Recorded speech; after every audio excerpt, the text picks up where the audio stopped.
Alright, am I good? I think that we're good. Holy shit. Oh shit, I left my phone on the bed. Hold on. I need my millennial crutch, damn it.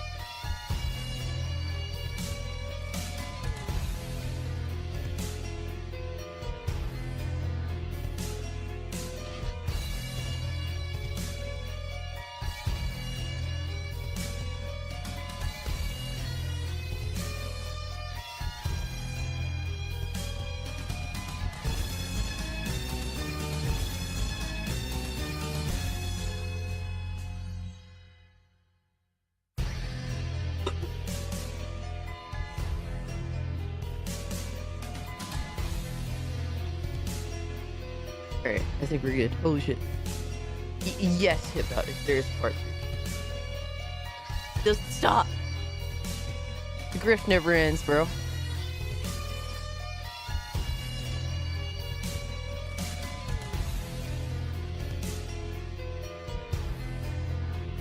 Do I actually have my alerts on today? I do! You suck. Get the safety belt for the booty hole. Hey, yo, Mikey, are you good, brother? Appreciate the 2, dog. Also, thank you so much for becoming a Cult of Cage member, bro. I saw that you did join the Discord. I appreciate that. If you guys have not joined the Discord, man, especially if you're already a channel member, what are you doing? Take advantage of the gift that's given to you or the money that you yourself were nice enough to donate. Take advantage of it. All right? Go into Discord, hang out with the homies, or make sure that I acknowledge you by you posting how many months you've been a member.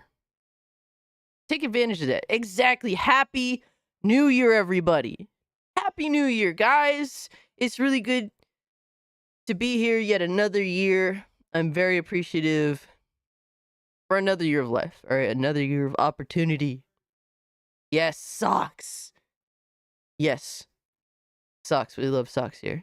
All right, the socks forever. Okay, everything else, I don't know about all that. Feet? Hell the fuck no. Hell no. No feet. Socks, though.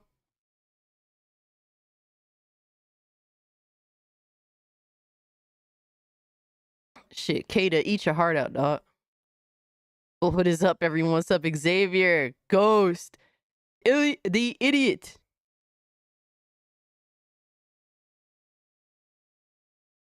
Quiet Cries, good to see you, fam. It's official. Oh, you shit. Suck. Blame Phantom, he started it, I'm flabbergasted. You're flabbergasted? Oh, man, bro. Damn it, Phantom, you're always up to no good. How dare you? Shout out to my man, Blazing Silver, who's been a member for 3 months. He said, here's to all the salt of 2025 being the saltiest yet. Oh. I'm sure it will be, dude. Dude, I have so many predictions for next year, but I'm not gonna, that is specifically for the Twilight Zone of Gaming, which will be tomorrow. We are on our 3rd straight live stream this week. It's kind of crazy. This is unprecedented times for me. All right, but I wanted to actually get this done, and I didn't think it was gonna take 3 streams to do it, but it's been very entertaining thus far. Angel was Gucci, my guy. Silent Night, appreciate you.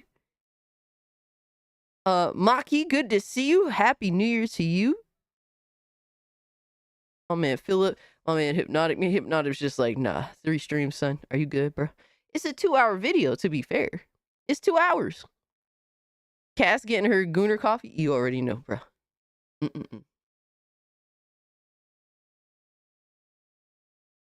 It hits the spot every time. I feel my soul being powered up with every sip. That's just how that goes. My soul is being reignited like a flame with every sip. It's official. You suck. Happy New Year, Cage. Happy New Year! Gonna react to the video later tonight. Oh, nice. Maki, that's awesome. Hell yeah, I support it. You were saying on your stream that you were considering it. I said, go for it. Hell yeah, why not?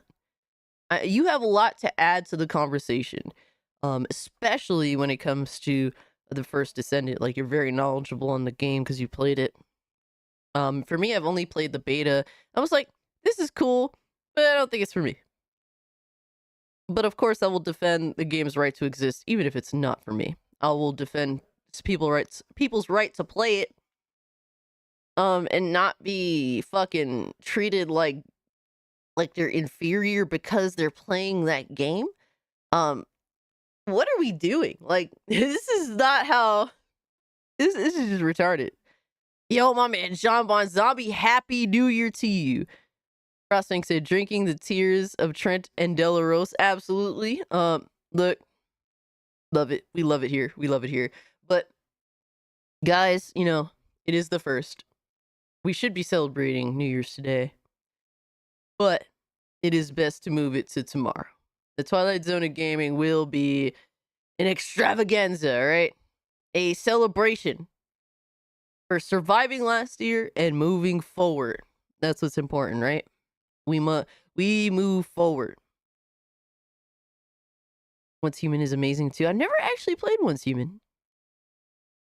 I heard that there was something up with the game in terms of like I guess the anti-cheat being kernel level or something to that extent. I was a little iffy about that. I'm kind of funny about stuff like that.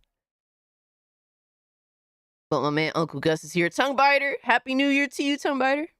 Teddy, my man Xavier, you guys are fucking awesome. My man Mikey, we did it, show. We did it. We came all over. Hey yo, we came all over 2025. It's crazy. Oh man, Mikey. Shout out to Mikey. He's been a member for 16 months of the Cult of KH. Holy shit, dude. It's crazy that we've gotten this far. This fast. Why aren't you celebrating New Year's with your family? Oh, I mean, we celebrated New Year's, don't get me wrong. It was very casual, though.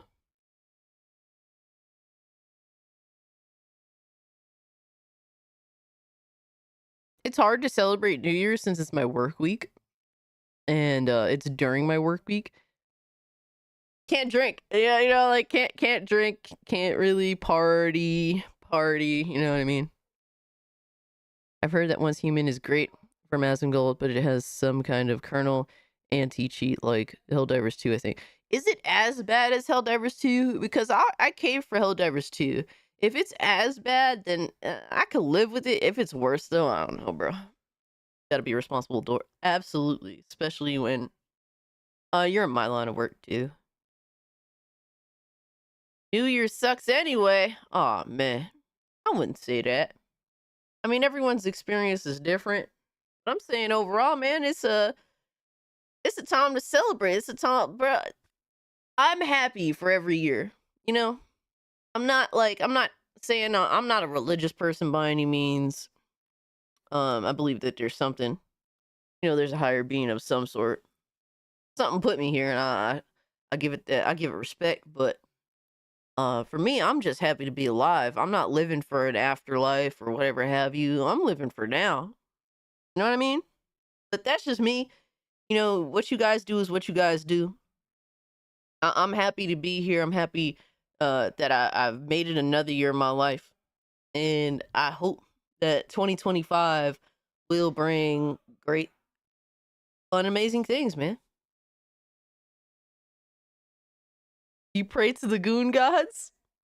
I played it Once Human. The server issues were strong, but I don't know if they fixed that yet. Well, what do I do? Well, I work in security, but I don't really like to get into that. You know how the interwebs are.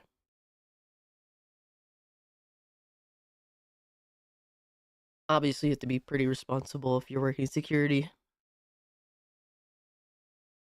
For gaming, it will be amazing. I hope so, Raichi. I hope absolutely this year will be amazing for gaming. Cass be frisking criminals. Oh my god. All right, y'all. Y'all are too much, man. Y'all too goddamn much. But I appreciate y'all being here. I hope you guys had a wonderful New Year's. We will be celebrating tomorrow. All right. Tomorrow, 8 p.m. EST is the Twilight Zone of gaming. If you guys have it, You want to drop some current event related things to react to in the react requests on my Discord. It's gonna be a good time. We're gonna have an awesome time tomorrow, guys. I don't know how long I'm gonna be streaming, but I'm gonna be streaming until the wheels fall off. Let me tell you, I caught a fever and strep throat on Xmas Day. Man, fuck John Bon. Just started feeling better, but what I wanted to say was I have never been sick like this in my life, bro. Yo, shout out to you, John Bon Zombie, man. I hope that you make a speedy recovery. I feel you, bro. I feel you been there. It sucks being so severely sick. It's been a long time since I've been severely sick. But I feel for you, bro. Get well soon. But either way, bro, you are sick as fuck, but you're conquering this shit. So shout out to you, brother. Hell yeah. Yo, Brandon. I saw the update. I'm gonna download that. I saw the update for the game. Let's go. I got the flu while in the hospital after major surgery on the 14th. It was shitty. Really, really oh man. Boosh, man. Fuck, bro. Oh, it sucks. I feel for you, my guy. I feel for you, my guy, but you fucking fighting through that shit like a beast. So shout out to you, bro. Feel better. If you're still going through any of that post-surgery shit, feel better, man. Yo, shout out to y'all. I appreciate y'all hanging out with me. And I hope, if anything, that I can entertain you guys for a few hours. You know, a lot of people need it. A lot of people need it. Uh, and you know, I'm here to, through thick and thin, I'm here to entertain you guys and for us to have a discussion, for us to have fun, man. Bleeding Silver says I was sick from Saturday afternoon till yesterday morning. Thank God it cleared up for New Year's Eve. That's awesome, man. That's a W. That's a W. I'm glad you're over it, man. You got to at least have New Year's Eve. That's what's up. New Year's Eve, New Year's Day. The 6 weeks with ostomy bag, 6 months full recovery. Oh man. I don't know what an ostomy bag is, but that sounds really fucking annoying, man. But you're getting there, bro. You're getting there. A little over what, a month and a half in. You'll be there, bro. Keep on fighting. Keep on pushing forward. Yo, we got lowest expectations with the raid. Oh shit, brother. Thank you so much, bro, for the raid. Hold on. Oh man, lowest expectations doing his thing right in time, bro. We didn't even start the reacts yet. I wasn't expecting this react on this plan, like long react, to be this long. But either way, man, we in it. We in it. And get gooned on. Oh shit, we got gooned on by Lois, bro. Holy shit. Yo, check out my boy Lois Expectations live streams, man. He be gaming. He keep it gaming all day, every day. That's his YouTube channel.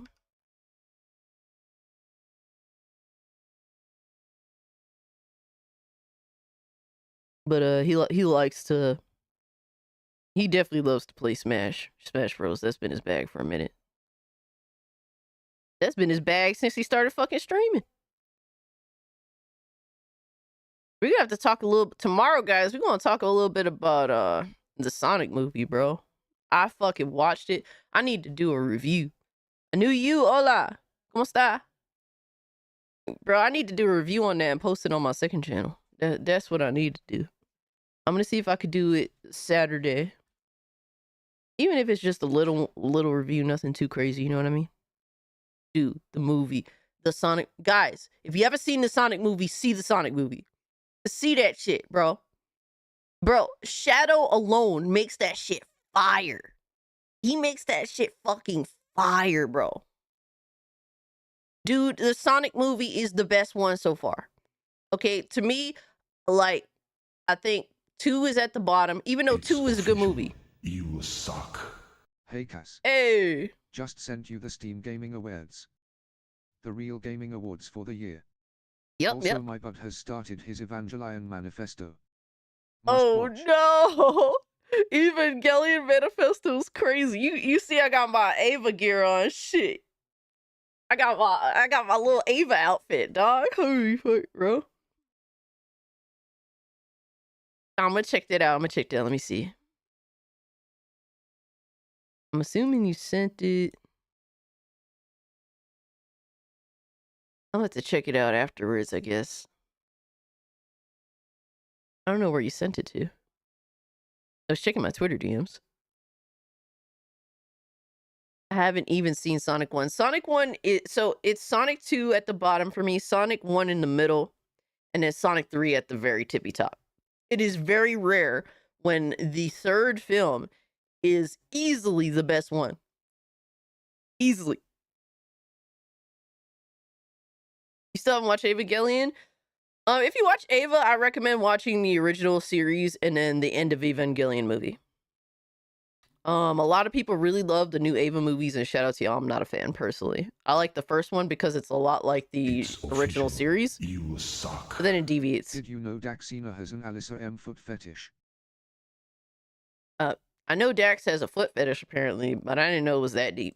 Yo, Drewski, what's up, my guy? Battle Puppet, Warlux. Mikey, thank you so much for the two. I didn't know that. Other things, some things that you want to admit to, Dax? Oh man, Frostfang. We got my man Golden Apples pulling up. I saw the first, haven't seen the second or third. Even though the second one is my least favorite of the three, it is still a good movie. It's still worth a watch. I recommend it. Go for it. Honestly, to send it to Mario Kart account. All right. Oh, I see you. I see you. Let's go. I see you. Okay. Okay. Game of the year was Wukong for you. The one thing I don't like about the Steam Awards, the only criticism I have, is that there's some categories so there's like the VR category, like I technically voted in, even though I didn't play any VR games and I don't play VR games. And the reason why is because um you get like the sticker or whatever on Steam for it. So it's kind of like, wow, I should just vote so I get this. Best game you suck at, it was also Wukong for me. The soundtrack you said Red Dead, nice. Outstanding visual styles, Silent Hill 2. Better with Friends, Helldivers 2. Nice, nice, nice. Flavor of Love, Elden Ring.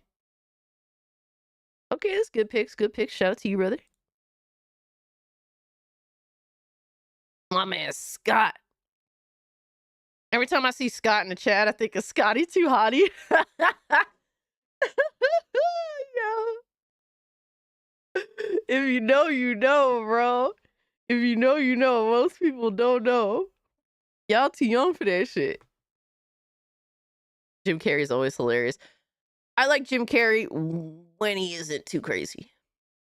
And most of the time he's extremely crazy. So I'm fun I'm a funny person. I don't like overbearing comedy. So I'm not the biggest Jim Carrey fan.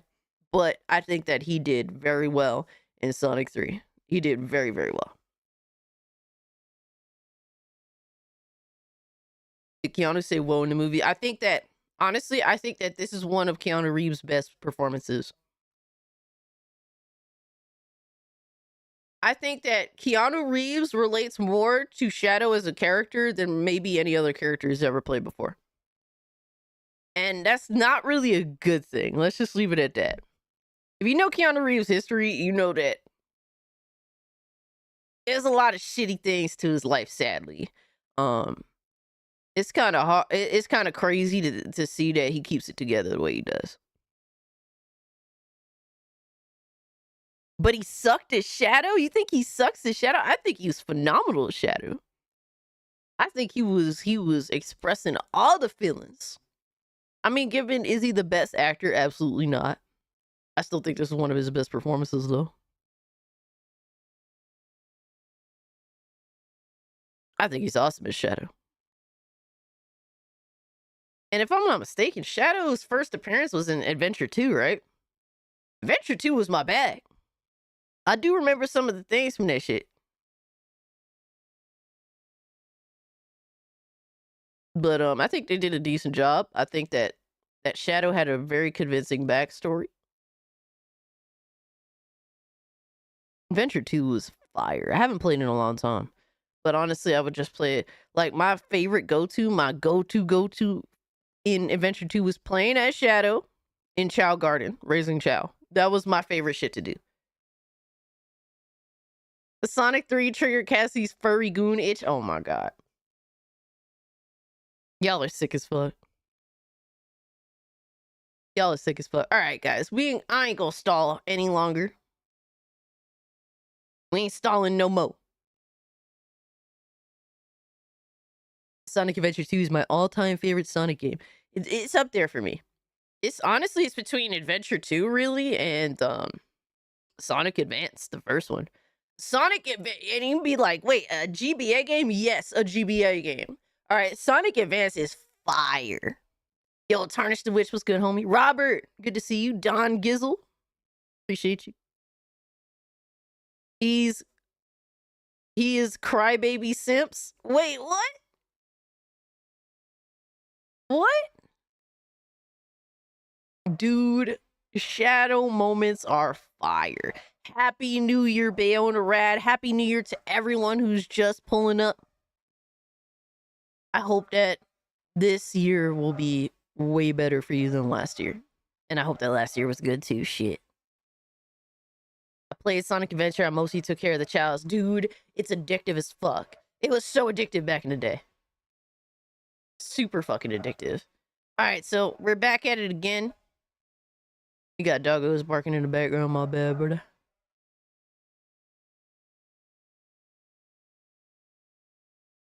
And we're gonna have some... Alright. Oh no. It fucked up again. Alright. Dude, I'm too lazy to go out and buy a new mic right now. Just gonna have to wait for the weekend. Different year, same shit. Hey, you never know. You never fucking know. Alright, there we go. I think we're good. But we're back at it with shortfatotaku's video, fully explaining hashtag Goonergate in autistic detail. This is it's a re-upload. I don't know if you guys hear a dog barking. But so far the video has been solid. It's been a solid video. I think that's really good work. It really dives into a lot of people involved pretty well. I remember beating it in one sitting. Hey, yo, big fucking pause. Yeah. I'm just fucking with you. And since it was a long time before I was able to get a Dreamcast memory cartridge, damn, dude, that's crazy. One sitting is wild. Clip that. That's one sitting is kind of crazy for Sonic Adventure.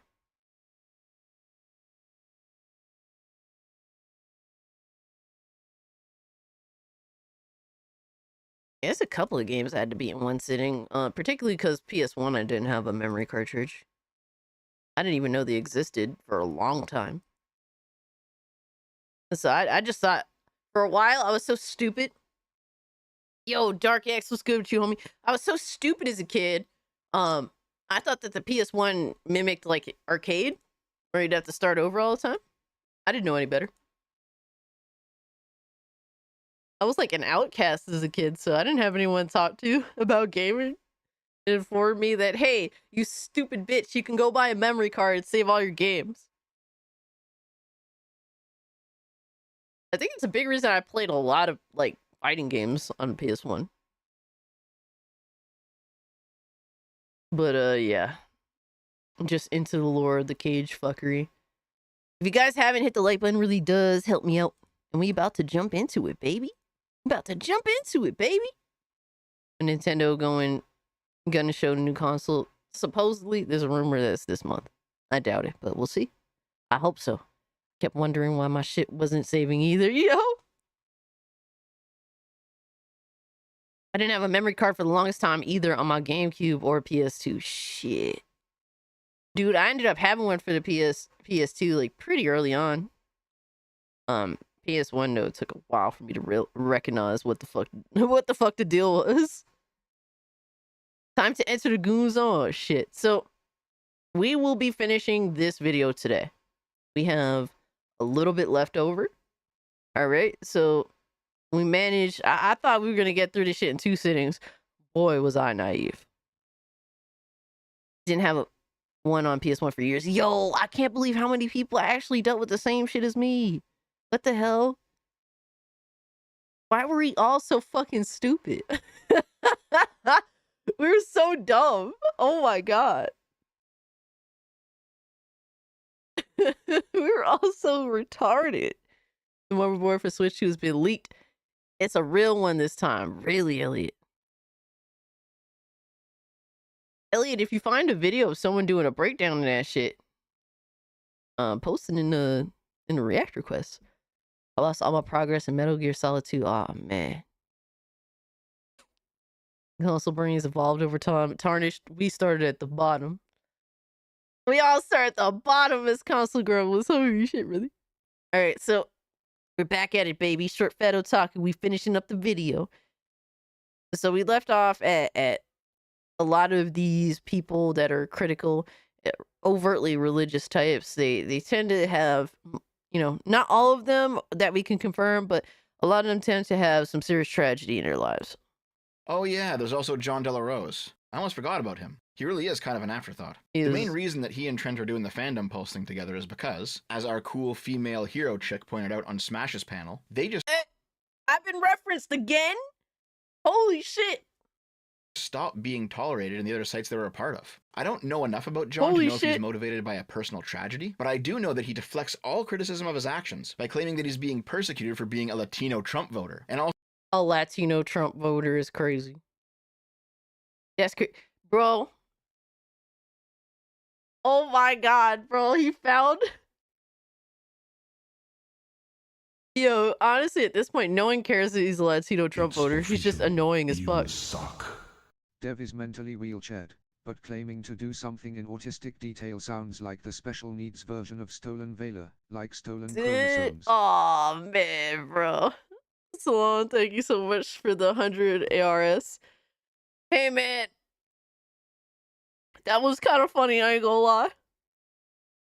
I ain't gonna lie, dog. That was kind of funny. That was kind of funny. I mean, look, personally, I'm not familiar with Dev. I'm not familiar with his past. Some people told me some things, and I get why he gets the criticism he does. But so far, I think the video is pretty solid. And I think that a lot of you guys that have been watching with me can also agree. So, I mean, I understand, you know, people have their criticisms, and that's completely fair. A lot of people have their criticisms of me as a YouTuber.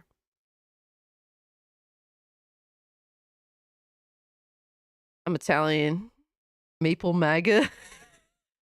Like, who cares? Yeah, like, honestly, the least issue of John De La Rose is that he's a Trump supporter. Like, no, you're just an obnoxious twat on all of social media. All day, every day, as much as you possibly can be. Like, that's really what people call you out for all the time. And the fact that you're being called out by other Trump supporters, it goes to show that it's you, bro. It's not what you support. It's just you as a person. You're a fucking horrible human being. Like, you are such an obnoxious fucking twat. RGT 85 Nintendo Prime's latest video goes over the Switch 2 leak. Ooh, nice, nice. I'm gonna have to check that out. You heard Asmongold is starting a PC versus console wars on a YouTube video. Really? Really? Yo, the homie Asmongold going in? Getting in on this shit? The guy can have his problems while still making a good video. Both can be true. Absolutely, OS expectations. That's what I've been saying. And like I said, if I felt like there was issues with the video, I will criticize. Absolutely. I mean, you know, you can have a good video and still get something wrong here and there, and that's completely fine. You know, we are fair here when we're reacting to a video. No, Delaros does not play video games. He is strictly a grifter in the gaming space. This is very SJW of him to do that with his critics and people calling him out. Oh, here's the thing. De La Rosa is gaslighting like a motherfucker because he uses leftist tactics, like leftist SJW tactics, and then he gaslights by saying that everyone else is the SJWs that criticize him. So it's hilarious. It's like he acts like a fucking victim. He uses the same fucking schemes on the internet.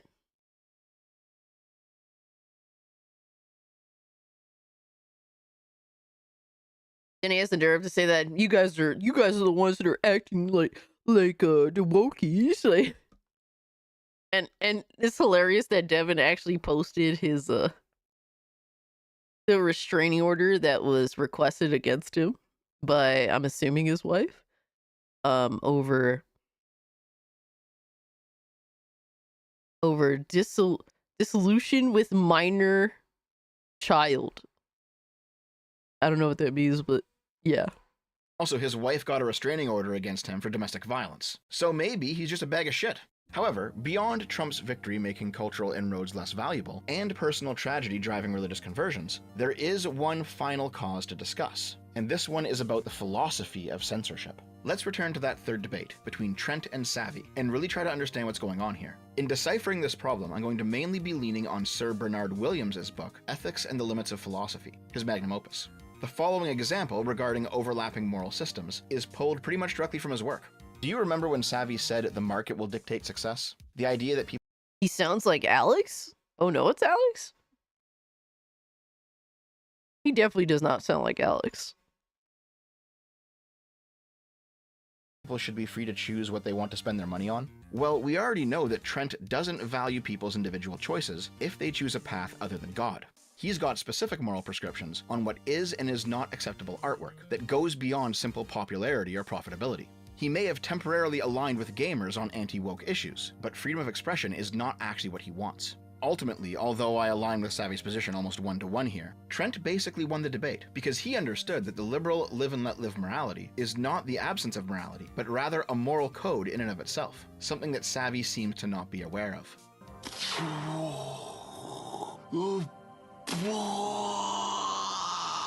I don't blame her for this, it's a pretty common error, and I fell into this trap a whole bunch during the 2010s too.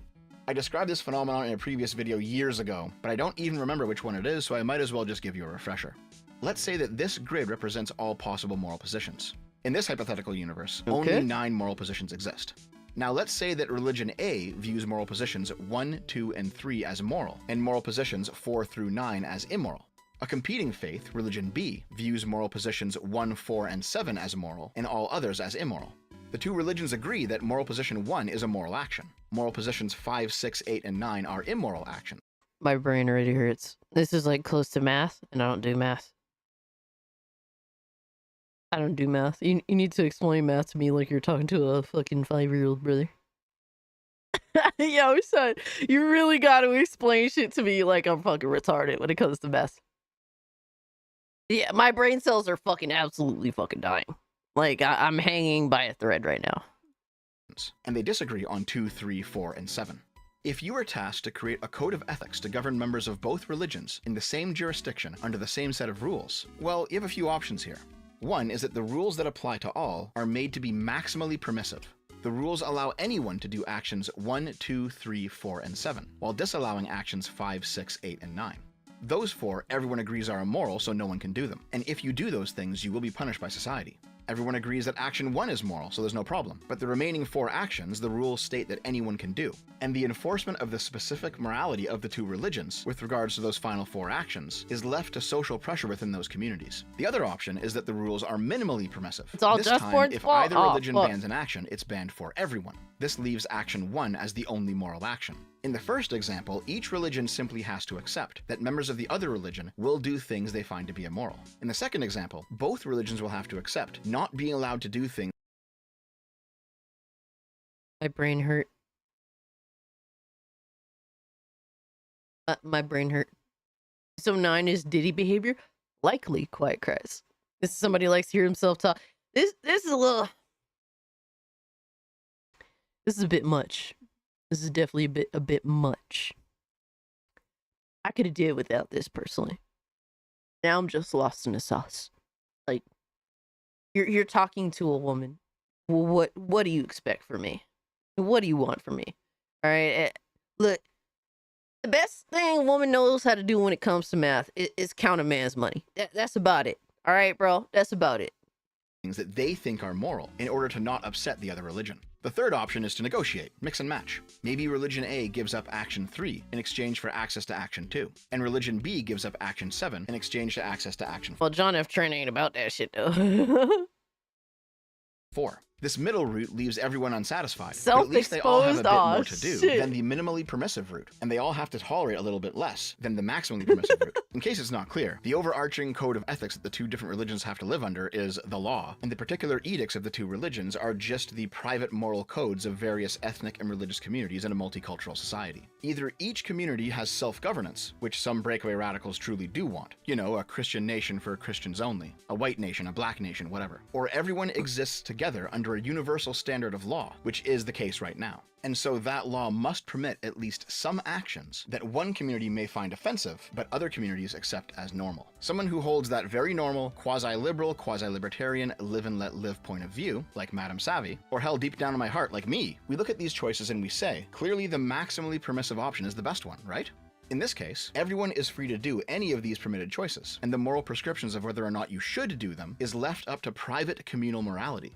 In other words, the law shouldn't stop you from doing actions 2, 3, 4, or 7, but your community's moral code will inform you of what you should. Just not 9. Just not 9. Yeah, Battle Puppet. I think this is the worst part of the video so far. You lost me.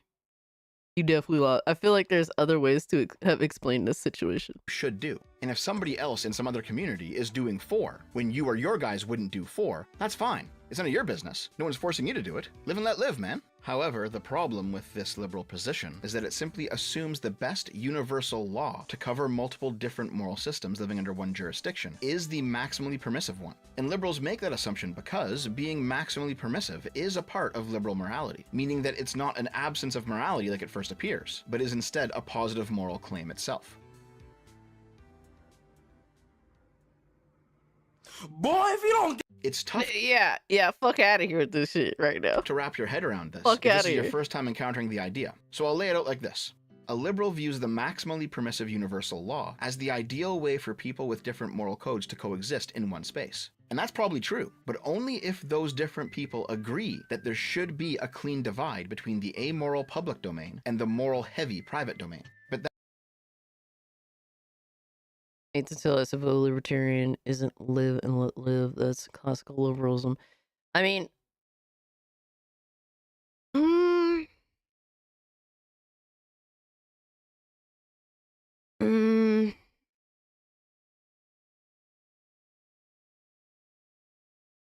well, if you believe in social libertarianism, you do believe in the basic concept of do not impede on my life, and I will do that in reverse. I mean, I will do that in return, not in reverse. Classical liberals are all about freedom. Yes, where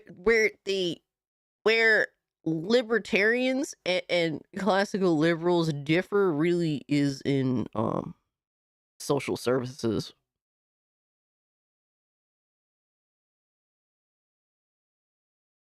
Yeah. Liberalism, modern day liberalism is the opposite of liberalism.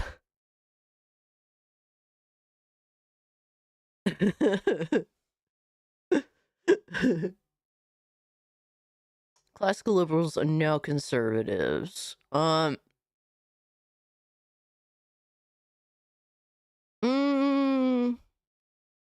I don't know, because classical liberals still believed in social welfare programs to whatever degree.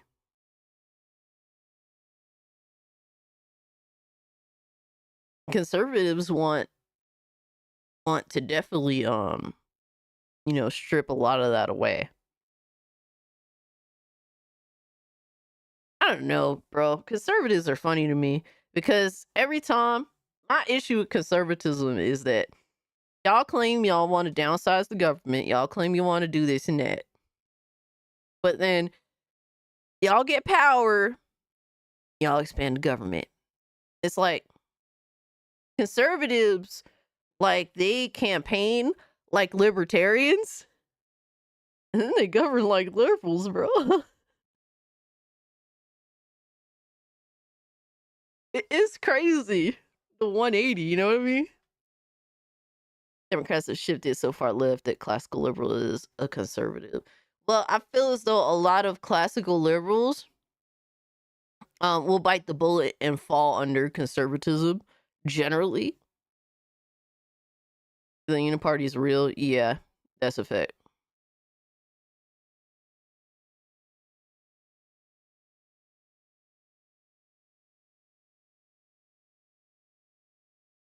Conservatives always were. Conservative means to conserve ideals and land significant to a host nation. Okay, so there is what it is. Like, you call yourself a liberal, right? Being liberal versus what the liberals are in modern day, two totally different things. Two totally different things. That kind of, like I hate calling leftists liberals because they're not liberal at all. Like they're not liberal at all. Like the term makes no sense for what you would call modern day quote unquote liberals. Like I call them leftists because liberal is not what they are. That's a mask. That's a really shitty mask.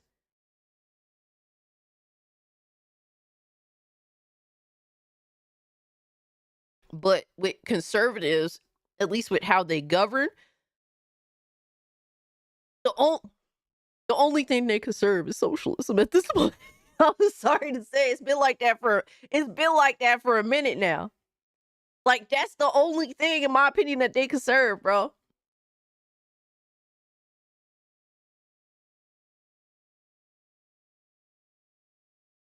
The blue blobs and the red rashes. Oh man, authoritarian is only honest title for any. I feel as though that's the case with both the left and the right. It's just different types of fucking. It's just, to me, it's just different types of authoritarianism.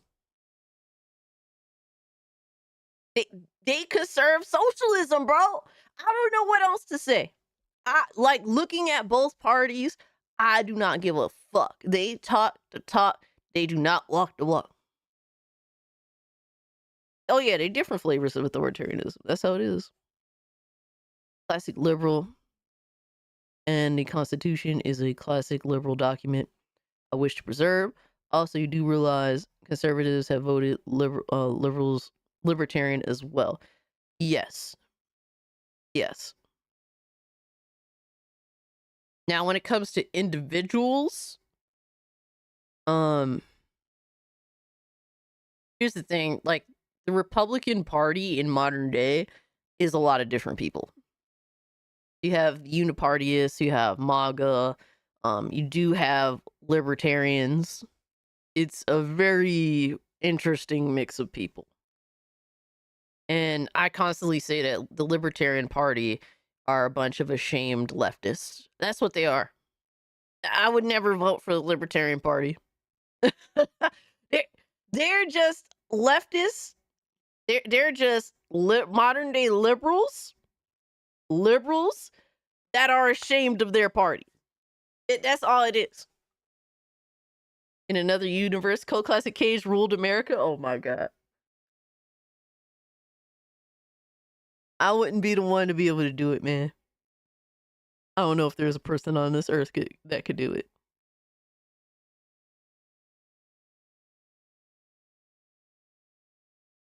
It's time for people to remind themselves they're the greatest power in the Constitution. We need to make use of this power.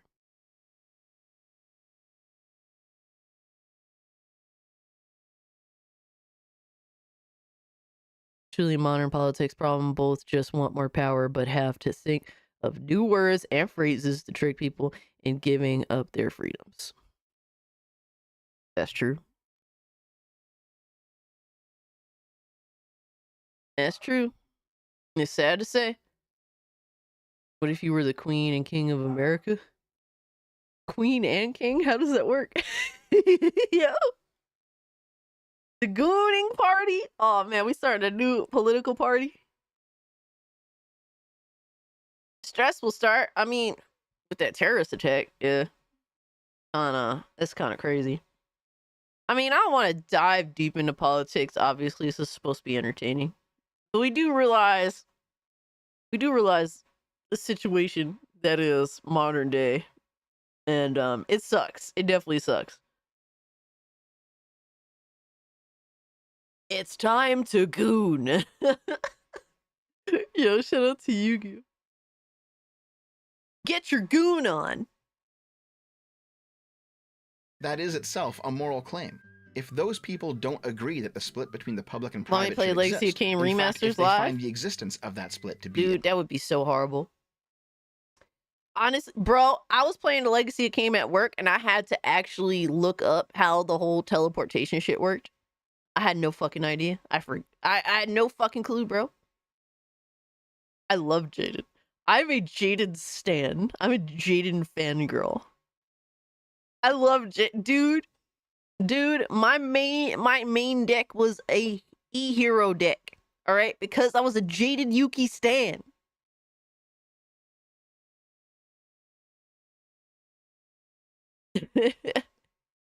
Make gooning great again? When has gooning ever been bad? Have you ever played Oddworld? I played the first person Oddworld.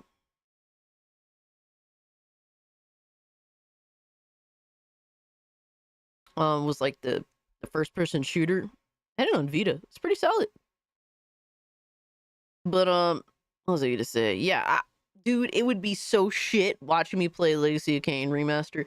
I had to do a whole Google search on how to use the teleportation. I was so retarded. I went full retard and just shitting the bed on trying to figure that out. There's a reason why the words goon and good are so simple. Oh my god. All right, guys. immoral I'm done with y'all. itself, I'm then done they with certainly y'all. will not abide by it. And if they're forced to, they will view themselves as being oppressed. The problem here is that liberal morality is pretty much the only moral system that really sticks up for that public-private split. The most well-known example of this in action is the separation of church and state. I believe in an America where the separation of church and state. Yo, that shit, if you want to trigger a religious person, if you don't like them, always remind them that our government absolutely has a separation of church and state. That shit triggers the fuck out of them. It's like going to an old person and telling them that Social Security is welfare. This is all true, and it triggers the fuck out of them. You tell someone that's worked hard all their life that they receive in healthcare, bro, that shit pisses them the fuck off.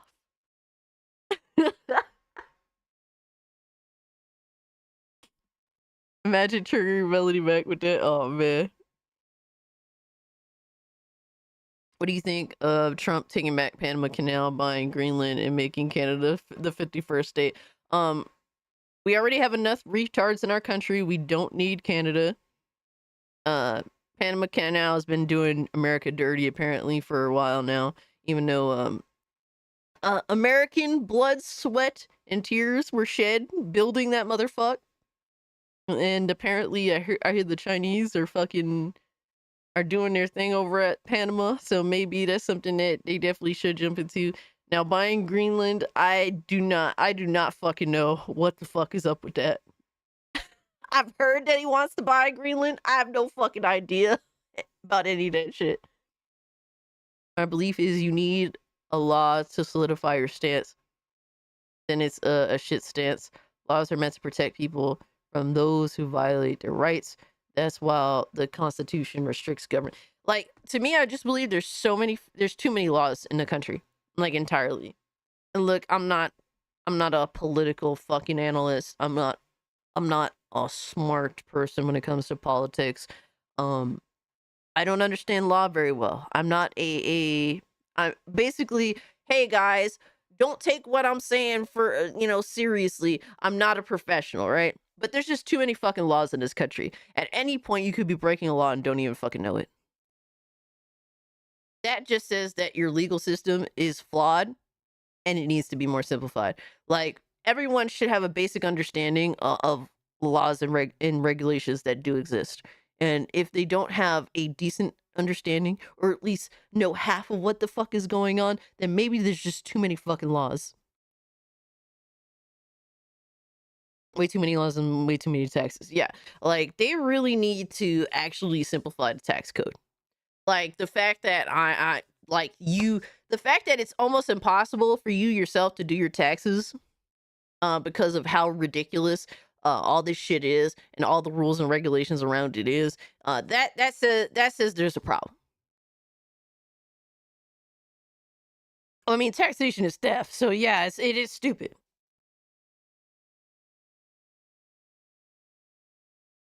There was one proverb from some ancient guy, I forget his name, but it goes like this: the more corrupt the state, the more numerous the laws. Yeah, absolutely.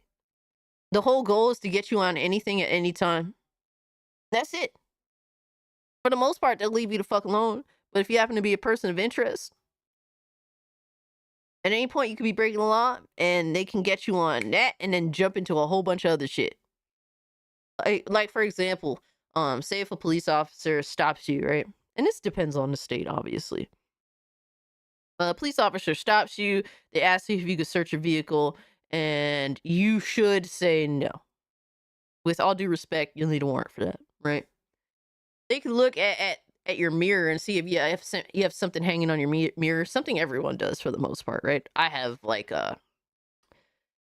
have American style boxing gloves hanging from my rear view mirror, right?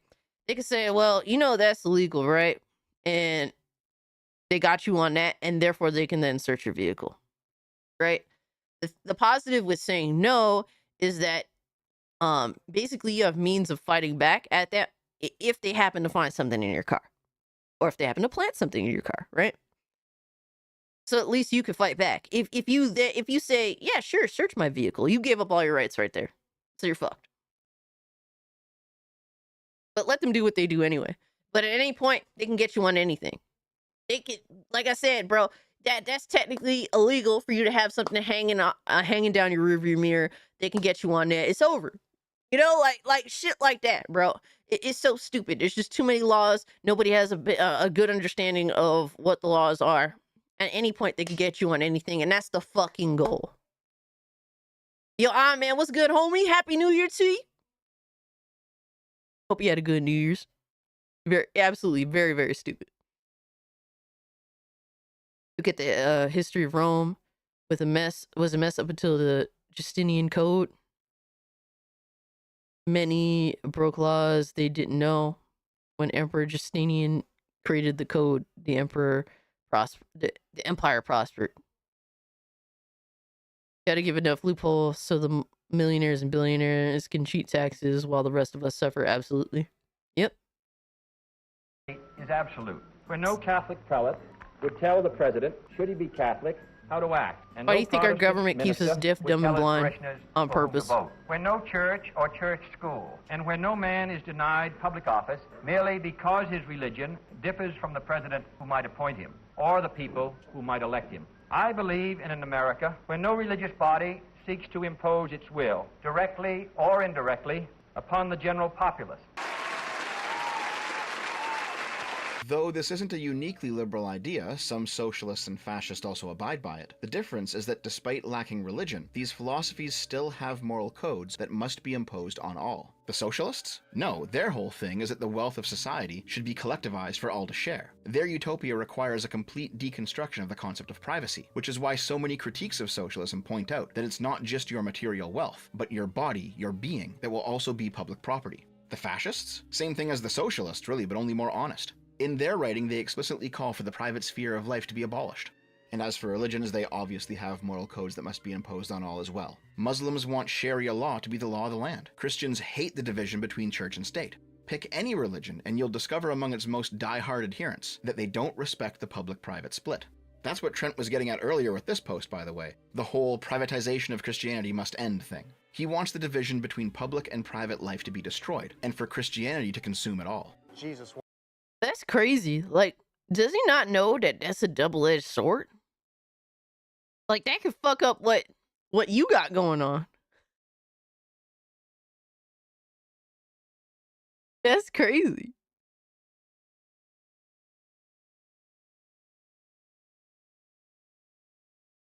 Getting an education from the Goon Gang. Look, I'm not here to tell you what's right and what's wrong. I'm not here to act like I'm that I know everything. I don't. In Washington State, I got pulled over for an air freshener. Thank God I had out-of-state plates. The judge tossed out the ticket. Stupid. So exactly, bro. Like, dude was clearly there just to be a fucking ball breaker. Stupid shit like that, dude. Stupid shit. And then guess what? The hard up criminals, yeah, they don't want to fuck with them. They'll fuck with you because they know you easy. And that's not because, oh, you're a pushover. No, it's just because you're just a regular average person that tries their best to follow the rules. And because of that, they think of you as a sucker. And they think of me as a sucker too. That's just what it is. Congress shall make no laws respecting an establishment of religion or prohibiting the free exercise thereof. Dude, like, he doesn't realize that the privatization of the church is actually a positive thing. Wanted me to give you this. This is the trap that Savvy has fallen into, and that I fell into as well a whole bunch over the years.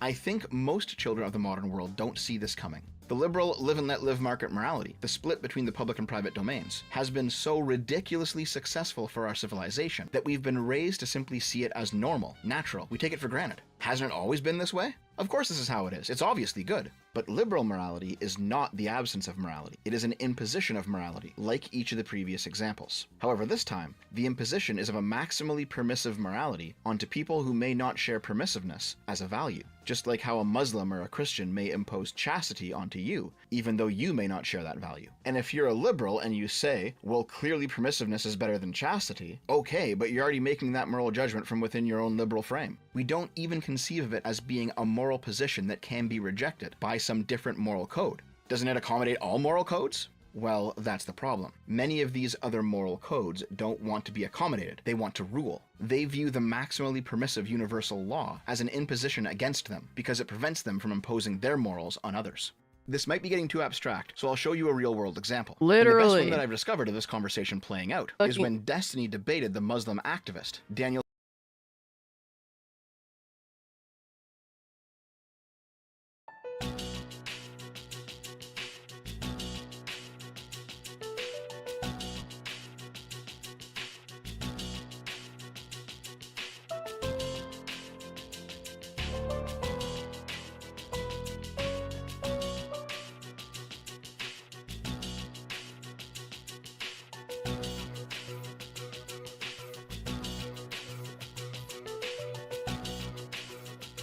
We really have to deal with this fucking guy.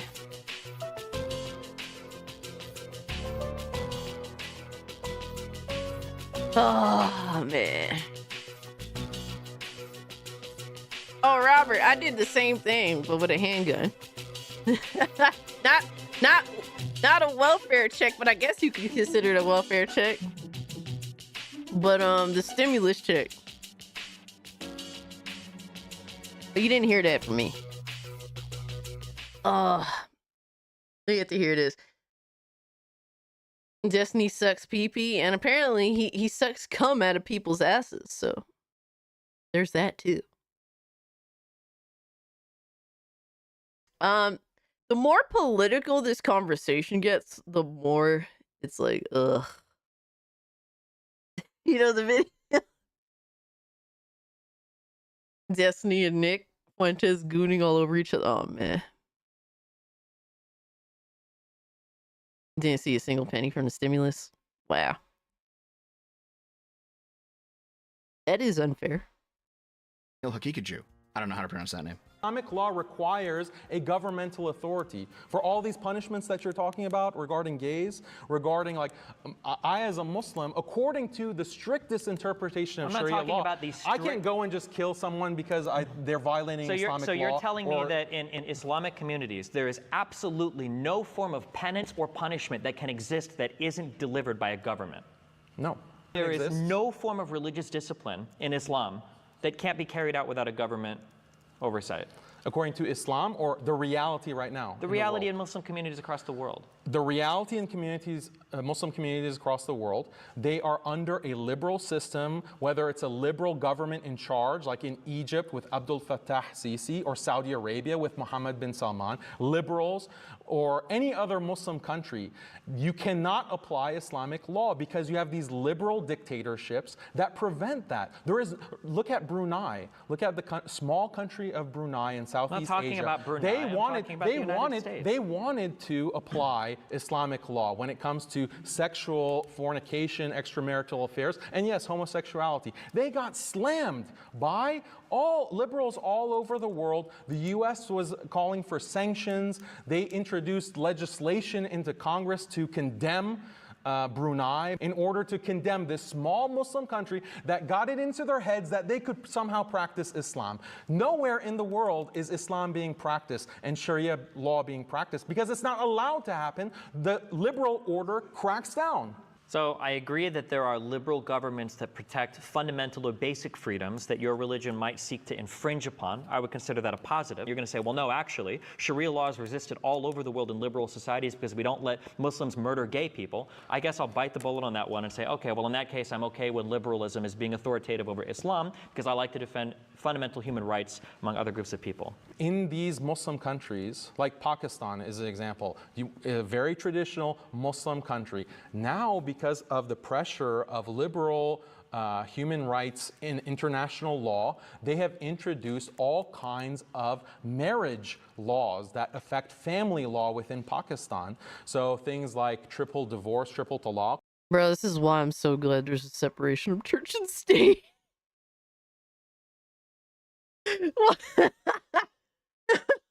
is why I'm so happy there's a separation of church and state, and that my government will protect my fucking rights. Oh my god, dude.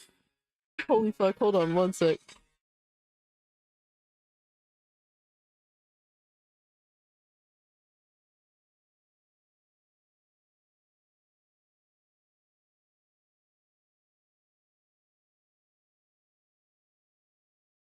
Holy shit, bro. I can tell you stories about the cultural shock I've seen in Iraq. Some of it contributed to my PTSD, for example, videos of Saddam making gays sit on bombs. Oh, man. Yeah, like...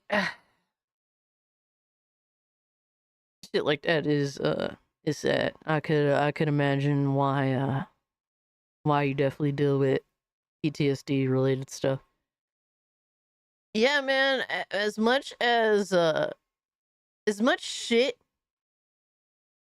as we give the LGBT community in America because they try, overreach on us socially, I definitely feel for them in other countries where they don't really have protections.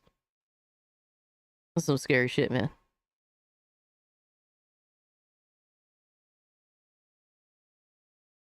I hope your government does that. Mine has decided to let more and more... Oh, man.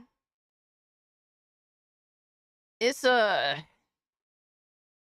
hard. Like, it's sad that it's just really fucking hard for us all to get along. Because we have such...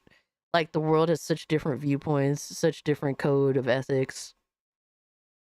And all of them have justifications for doing bad things. Sad to say. Sad to say.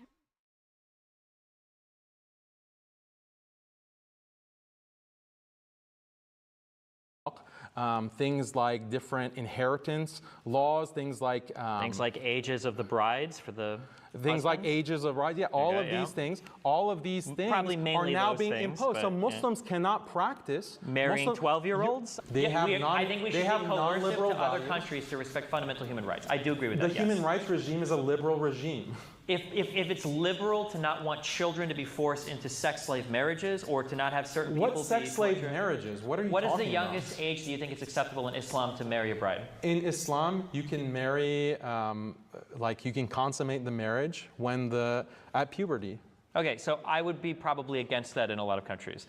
So like an 11 or 12-year-old girl. On the basis of what? Liberalism, or this is just destiny? Sure, we'll call it liberalism. Sure. It is liberalism. We'll call it, if you'd like to call it, I think you're selling short your own religion by saying that respecting some basic fundamental human values or right to autonomy or right to be free of oppression or rape or whatever. If you want to call that liberalism, then I guess, sure. But. No, it's like, what's wrong with, so this is something that is in Islam. Would you say that slavery should exist as it flourished under Muslim majority societies for so long? Do you think that we should bring that back as well? Slavery as a practice has a rational basis. It has a moral basis. Okay.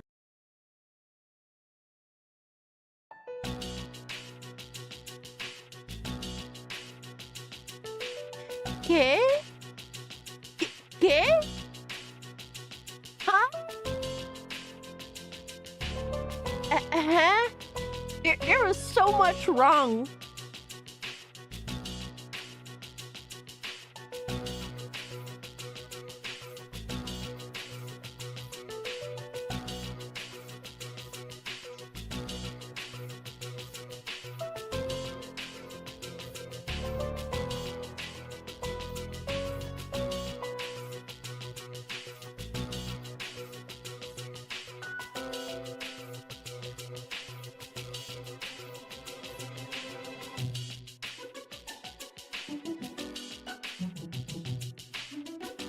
Yo, giant meteor 2028 is crazy.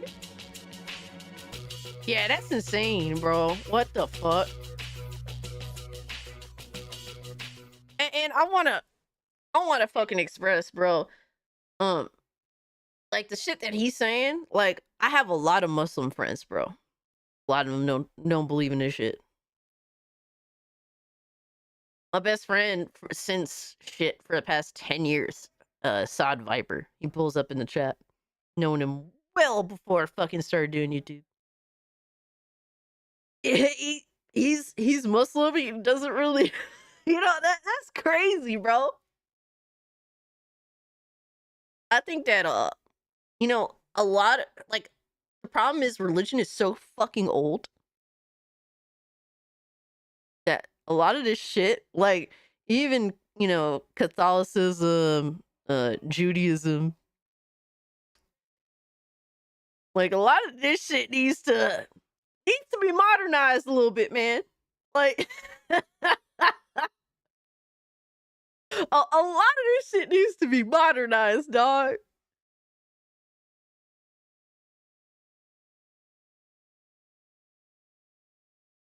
It's official. You suck. Destiny can't marry at puberty, but gender reassignment and permanent hormones treatment for kids is a-okay. That shit is insane to me. Oh man, bro, that you ain't lying, bro.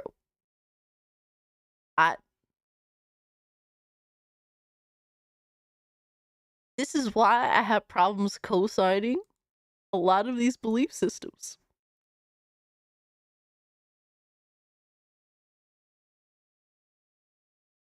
How could I sit here and be for any of this shit? And look, I would like to think I have at least a reasonably decent sense of morality, all right? And what is reasonable and what is not.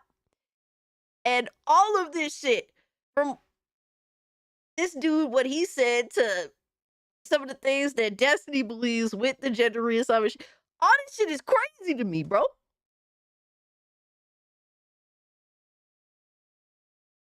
But yeah, thank you so much for the 50 ERS, Salon. It's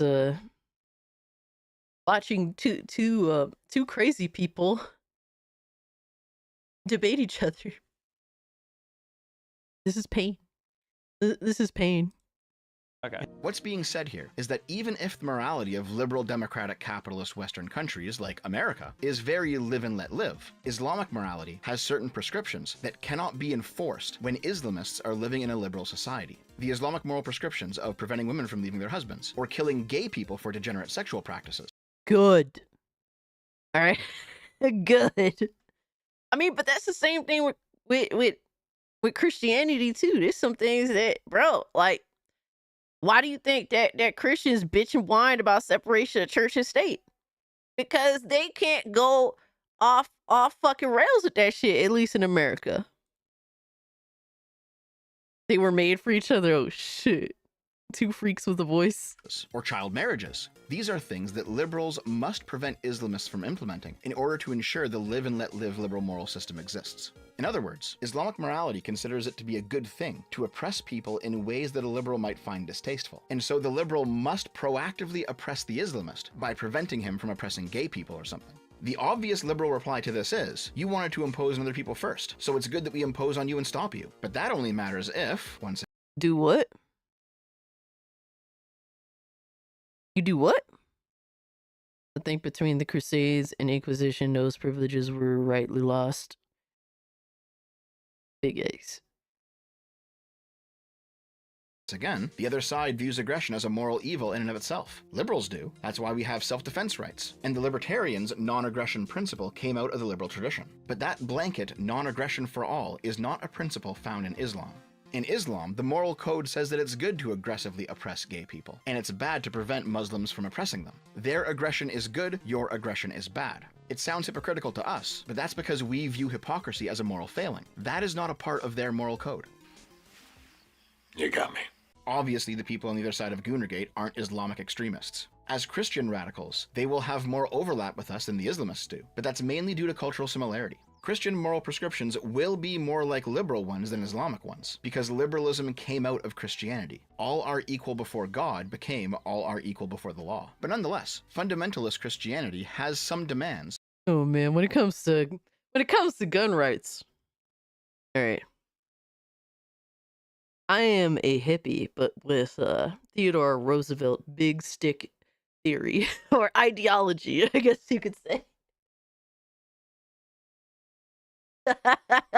Speak softly, but carry a big stick. Or in this case, a rifle. Holy shit, brother. You finally got something right. Lack of government oversight is good in theory, but people and corporations have proven they can't be trusted. Yeah, it's a, I think that there's a balance that could work. But I do think here's the problem. Government oversight is good in theory. The problem is that government and corporations are in bed with each other, and the only government oversight is us to conform. I would actually not hate the government if the government actually pointed itself at corporations and say, hey, you can't do this fuck shit. But if anything, the government is just is the police that enforces corporations fuck shit. So therefore, the system is broken. Let me rewind this back a little bit. We're at 15. You got me. Obviously, the people on the other side of Goonergate aren't Islamic extremists. As Christian radicals, they will have more overlap with us than the Islamists do, but that's mainly due to cultural similarity. Christian moral prescriptions will be more like liberal ones than Islamic ones, because liberalism came out of Christianity. All are equal before God became all are equal before the law. But nonetheless, fundamentalist Christianity has some demands that liberals must object to, like, for example, censoring sexual content in media targeted towards adults, which is what kicked this whole thing off in the first place. It's at this point that liberal morality must proactively defend itself, not as the absence of morality, but as a moral system itself, or else it will fall prey to other moral systems. Savvy lost the debate with Trent because she didn't fully understand that Trent doesn't want to coexist with people like her, where he can have his Christian morals in his domain and she can enjoy her hentai or whatever in her domain. No, Trent views her.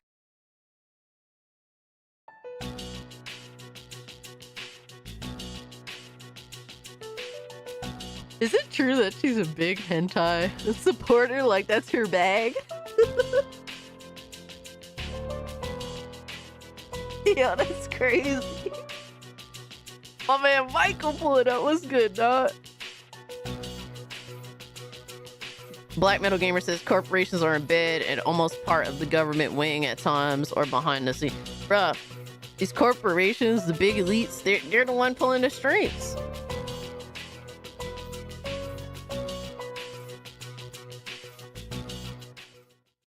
Silent Knight says the government allows the citizens to get hurt by corporations and asks you to pay for health insurance. Exactly.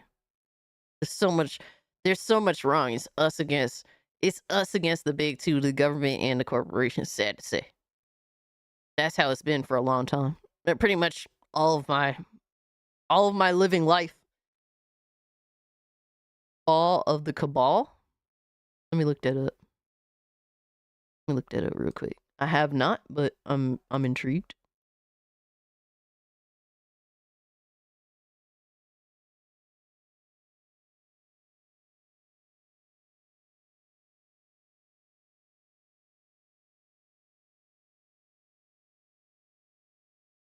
It's official.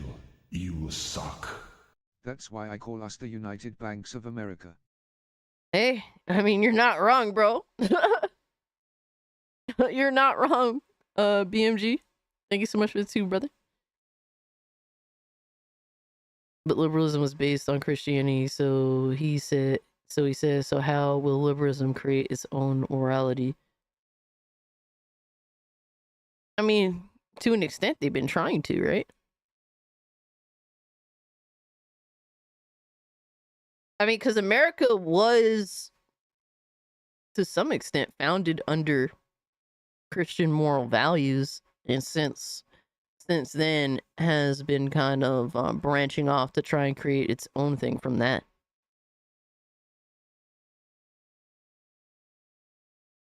So Trent wants to steamroll over every. Yeah, he does not. He wants his fucking thought processes to be the acceptable thought processes. Period.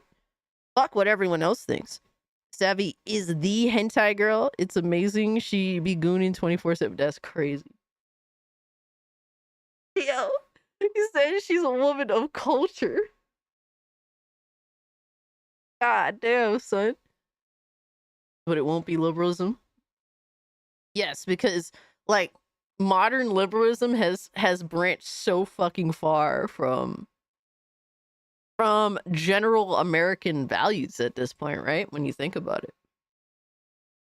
I mean, there's reasons why, you know, the left got absolutely fucking clapped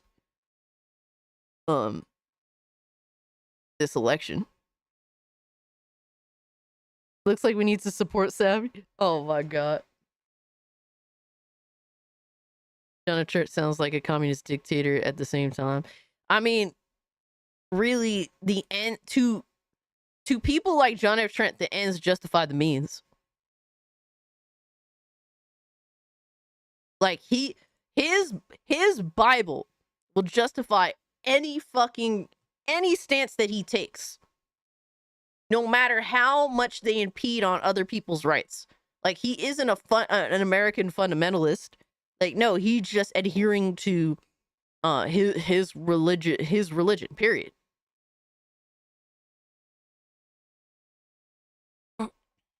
That's just what it is. Gooners unite. Her domain as a place to be conquered in the name of God, not respected as different spheres of influence. He views Savvy as an obstacle to either be converted or destroyed. Appealing to the liberal values of peace and coexistence does not work when you're confronted with an enemy who doesn't want those things. And appealing to non-aggression frankly doesn't work either. Saying you started it makes no difference to them, because from their point of view, they're good, you're evil. Why shouldn't they start it? All of what we've been talking about so far is what Trent pejoratively calls moral relativism. It's his go-to reply to any live and let live position.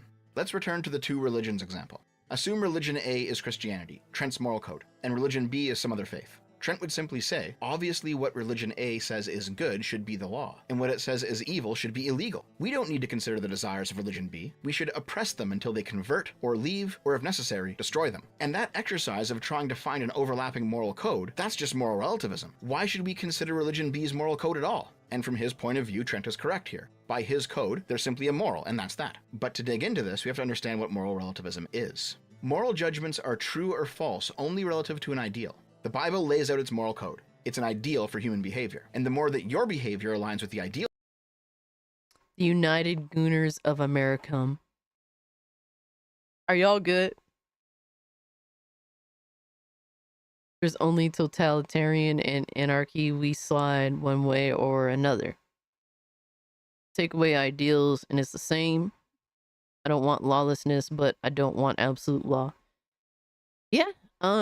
In regards to, how do you say, like, just the general level of which government governs, like, ideally, here's the thing, it's like, I think it's idealistic to assume that there will be a medium, because there will always be this fight for power, you know? Like, that's the sad, like, that's when you come to the reality that the systems of governance are just going to always lean to an immoral way, like in an immoral way, because there's always this struggle for power, sadly. For comparison, Christianity is the belief that Judaism prophecy is fulfilled. I choose a non-Abrahamic religion like Buddhism or Hinduism, etc. The power punks.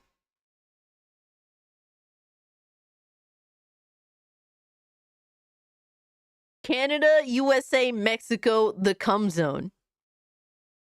Alright, dog. Are y'all good in the chat, man? Y'all gooning too fucking hard tonight.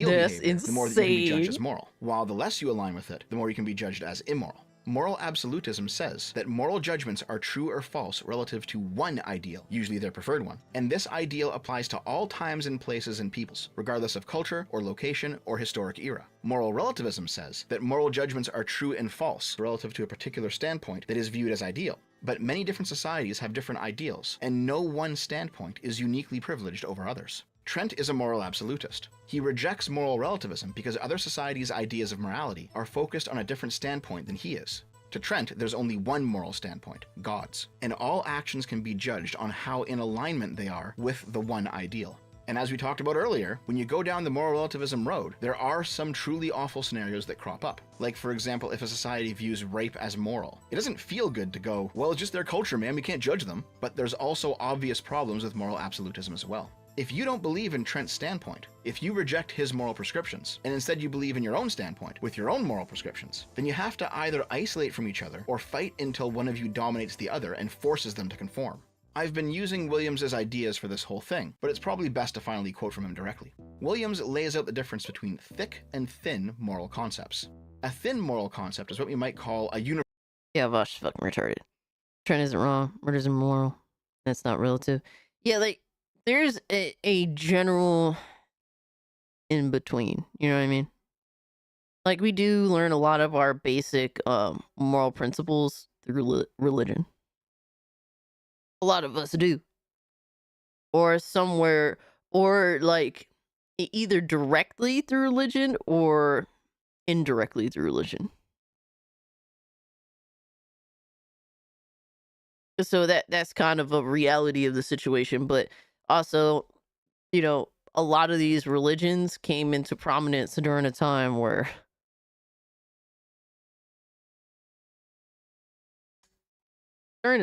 some thought processes were more acceptable than they are now. So there's that too. Hey, Zigman. Hello, buddy. Yeah, you want to come over here? Want to say hi?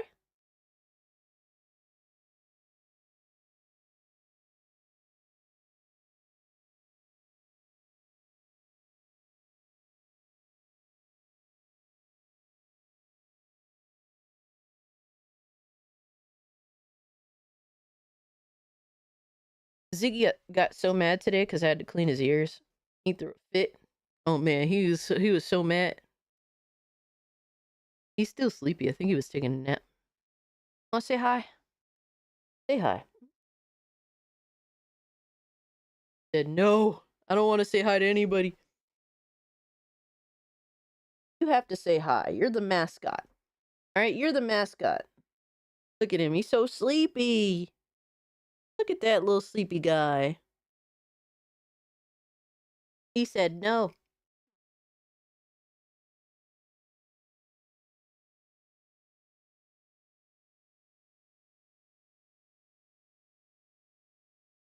All hail Ziggy, Lord and Savior. Absolutely. Right, Zigman? Our belief system is in Lord and Savior Ziggy, man. You disrupted his gooning time? Aw, man. Aw, man. Yeah. I don't know if you guys saw, but he has like a little sushi collar now with a little sushi bell. He's a little sushi man. Likes his little fish. He likes his little fishy.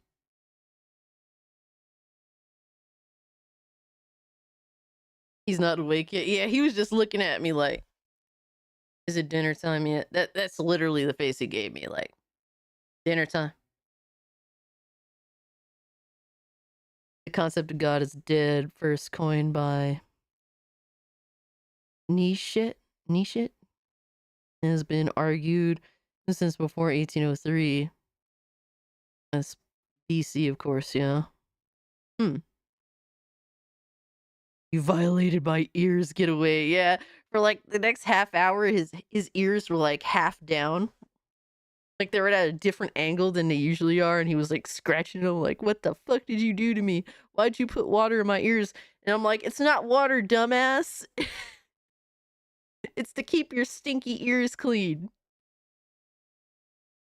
He was big mad. We were becoming more civilized at the point as a species. Some parts of our species think it's still okay to enslave others simply because of genetics. Yeah, shit like that is fucking insane. Like, the problem is that there's other countries in the world that are super fucking behind. Like,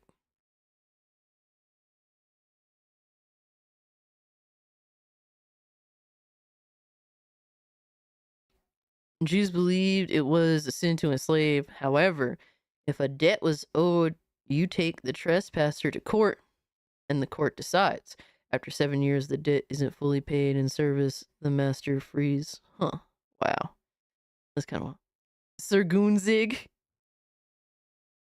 Oh man, y'all be wild. Universal morality, or at least a morality as universal as you can get.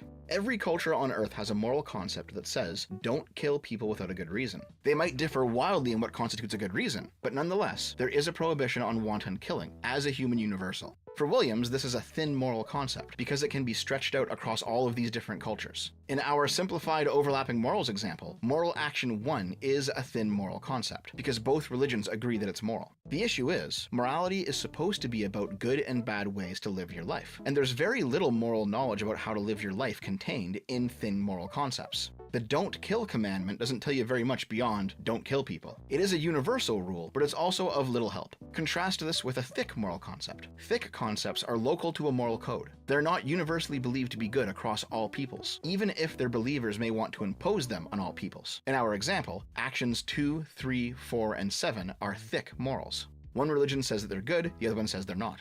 When Christians say you should go to church on Sundays, that is a thick moral concept. The Christian ideal is that all people would go to church on Sundays, that all people would be Christians. But in the real world, not everyone believes it's good to go to church on Sundays. Some people just don't care, like atheists, while some people think that it's bad, like Muslims, who have their own thick morality of going to mosque on Fridays, which the Christians think is bad. These morals are particular, not universal. Williams puts forward a thesis in the book that Wait, huh? Why would Christians think it's bad to go to well, church or whatever, their place of gathering on a different day other than Sunday? Thank God you're Lutheran. Honestly, Blazing Silver, I have no idea what Lutheran, like, any of the concepts of being Lutheran. I'm sorry, that's not like a jab at you. I just don't really Don't really know much about your religion, with all due respect. No, it sounds like I'm discussing politics, but I'm referring to history. Only debatee can choose to be a slave, but their family would be free. This later inspired the 14th Amendment and anti-slave one. Okay, that's interesting to know. My church on Sundays is Foot Clan. Oh no, it's Alex Streams, yo. Shout out to you, Pico Trek. Appreciate you pulling up, dog. This is straight up atheism propaganda, not about Goonergate anymore. Yeah, like this shit is definitely going off a cliff. It's going off a cliff in terms of it's just getting into like it's getting really far away and concentrating on stuff that could have been generally summarized to begin with.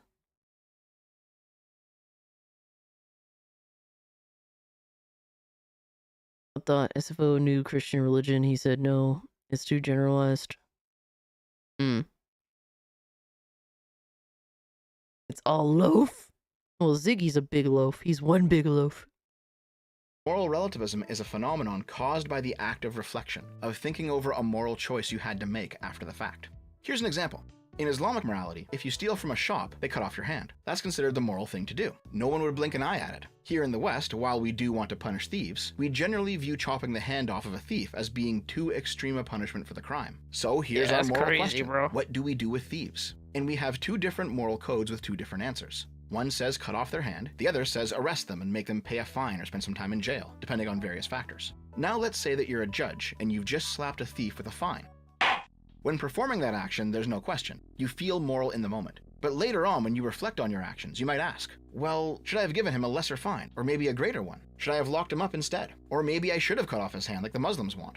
The act of reflection necessarily takes you outside of your own subjective position, and you begin to view your own moral impulses as being equivalent to other moral positions that you might not hold, because a necessary part of comparing your decision to other possible decisions is temporarily viewing your decision as not your own, but as just one choice among many. Williams claims that this act of reflection necessarily destroys moral knowledge, because by taking yourself out of your own shoes, you also exit the standpoint that guided your moral decision. In this way, moral certainty is a form of knowledge that can only subjectively be known. Attempting to be objective means losing access to the knowledge from a subjective position, since you've disentangled yourself from that position. To quote Williams directly, if they think about their earlier beliefs, they will now see them as the observer saw them, as knowledge they do not share. Oh, and by the way, the fundamentalist Christians really should understand this, because it's exactly what God was doing when he became Jesus to experience life as a human, since Christ is both God and the Son of God at the same time. But if there's one lesson about subjectivity that goes right over their heads, it's this one. Trent's moral absolute. Huh? Huh?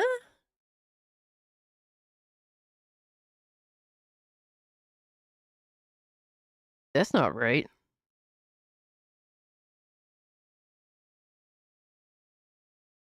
Jesus, God sent Jesus, his only son, to save us from our sins. That is the belief system. That's a wild. Wait, what the hell? That was the goal.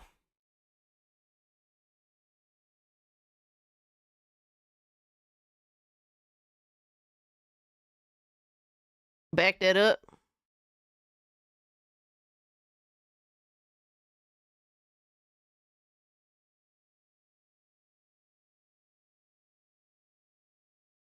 All right, we backing it up a little bit.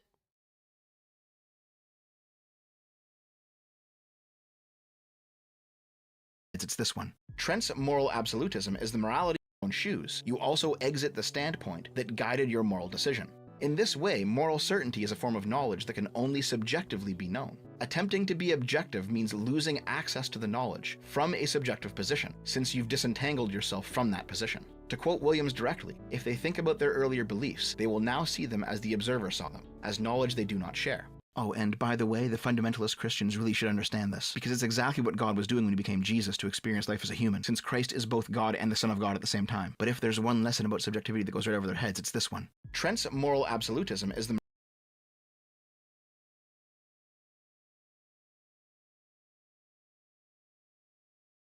My brain hurt.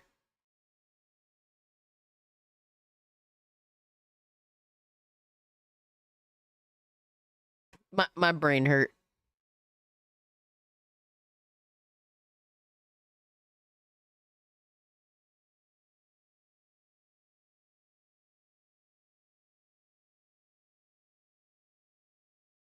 Yeah, my brain hurt, bro. There's something wrong here.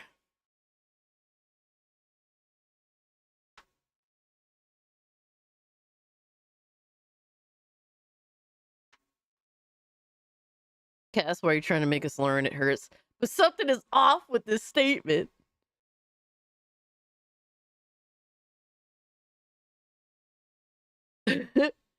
Like, things are like when you're learning something, like it's supposed to be like building a puzzle, and like the puzzle piece here is supposed to connect here, and you're supposed to have a basic understanding of why they connect.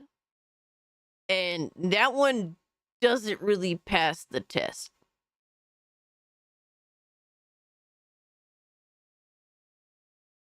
Yeah, that seems to be what he's saying, Dex.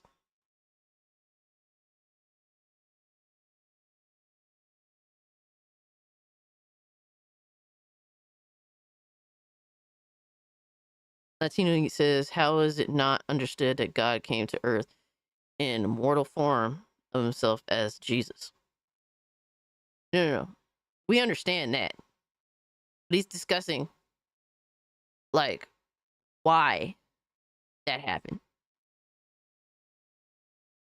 Like, why did that take place? It's official. You suck. Shortfatotaku triggered himself talking about Christianity when talking about Goonergate. Off the rails. Yeah, the way that he stuck that in was clearly to take like a smug jab. And it is commonly believed, and mind you guys, like, look, I'm not necessarily religious by any means, but I did happen to go to Catholic school for a decently long period of my life. And it is commonly said that God sent his only son, Jesus, to save us for our sins. Not to learn. To learn to be, what the fuck was he saying? Hold on, I gotta hear this one more time. That sounds crazy, dog. It's this one. Trent's moral absolutism, it's this one. Being equivalent to other moral positions that you might not hold, because a necessary part of comparing your decision to other possible decisions is temporarily viewing your decision as not your own, but as just one choice among many. Williams claims that this act of reflection— It's all lies. Sunday is for the great regooning. Shout out to you, Casualties. Thank you so much for the 2. Libby, sure, thank you also for the 5. necessarily destroys moral knowledge, because by taking yourself out of your own shoes, you also exit the standpoint that guided your moral decision. In this way, moral certainty is a form of knowledge that can only subjectively be known. Attempting to be objective means losing access to the knowledge from a subjective position, since you've disentangled yourself from that position. To quote Williams directly, if they think about their earlier beliefs, they will now see them as the observer saw them, as knowledge they do not share. Oh, and by the way, the fundamentalist Christians really should understand this. God didn't send Jesus so he could understand why humans fuck up. That's what he's essentially saying, though, right? Like that's what he...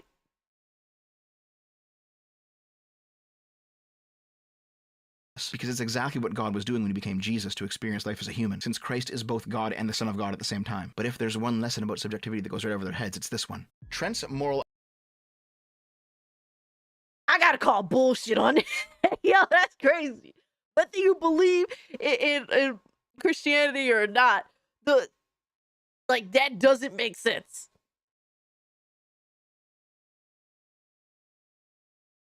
Like, he wasn't there to come to some understanding about why humans human.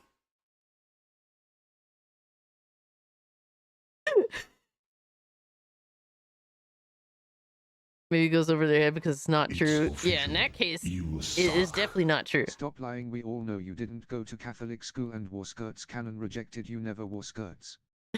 You'd erupt in flames or something. Yo, you ain't lying, bro. Well, going to school, man. Yeah, I hated wearing like the uniform dress, literal dress code. That lasted not for too long, thankfully. But shit, bro. My parents used to dress me up in a Sunday dress and make me go to church with them. Like that used to happen, sadly.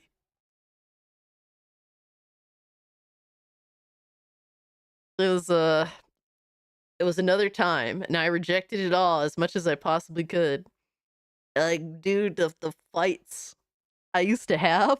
Oh man.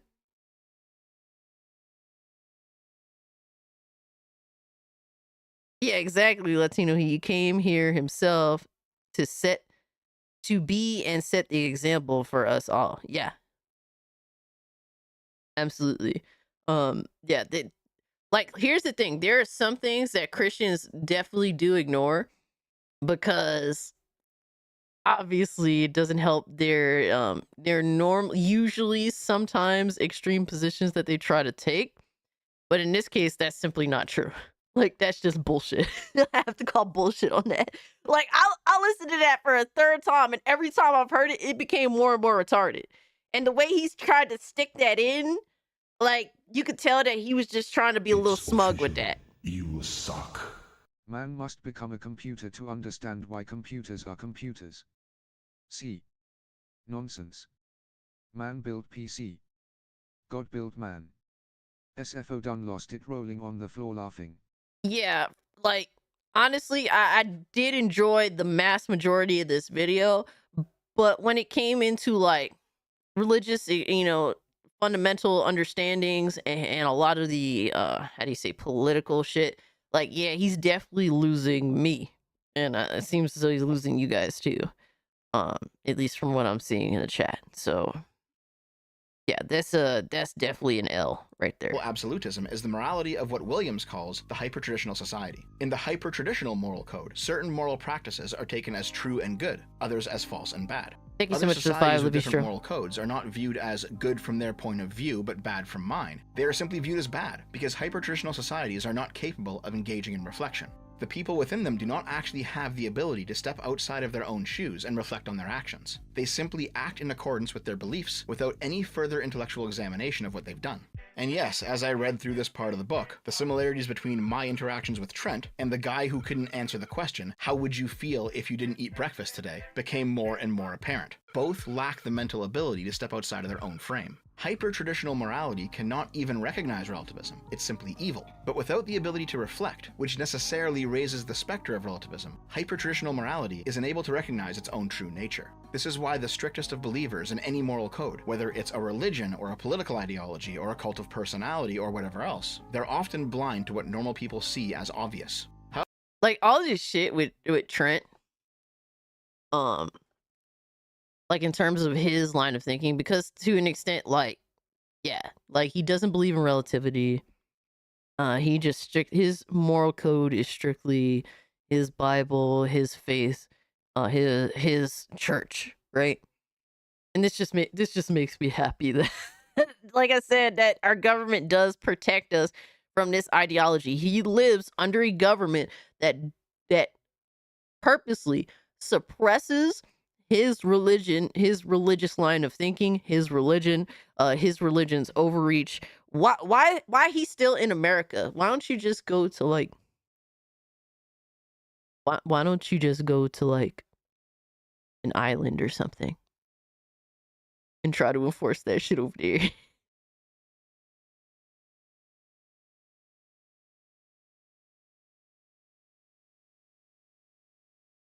My eyes glazed over and I'm now distracted by everything. Damn.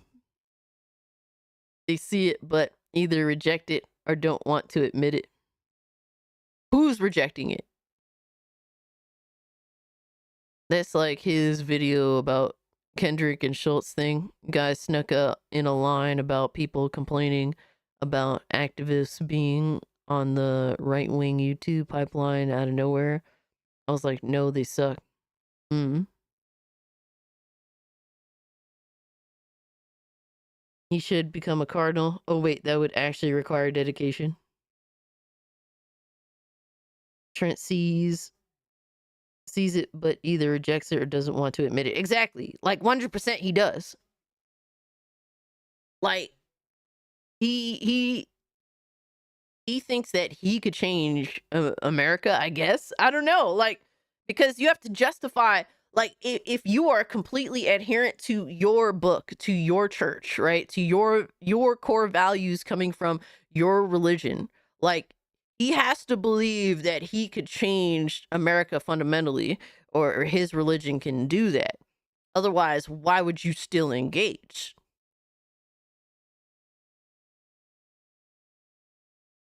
Hey, Jordan says, "What's up, Cass and chat? Hanging out with the family. Just came to stop by for a few." Jordan, I appreciate you, brother. Definitely enjoy the time with your family. I appreciate you just stopping by, but don't let us stop your festivities, sir.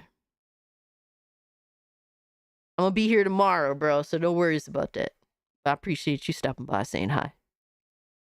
So yeah, like, honestly, a lot of this is just bullshit. If you have to, like, Trent has to accept relativism to some extent, because how could you justify the current state of your life otherwise?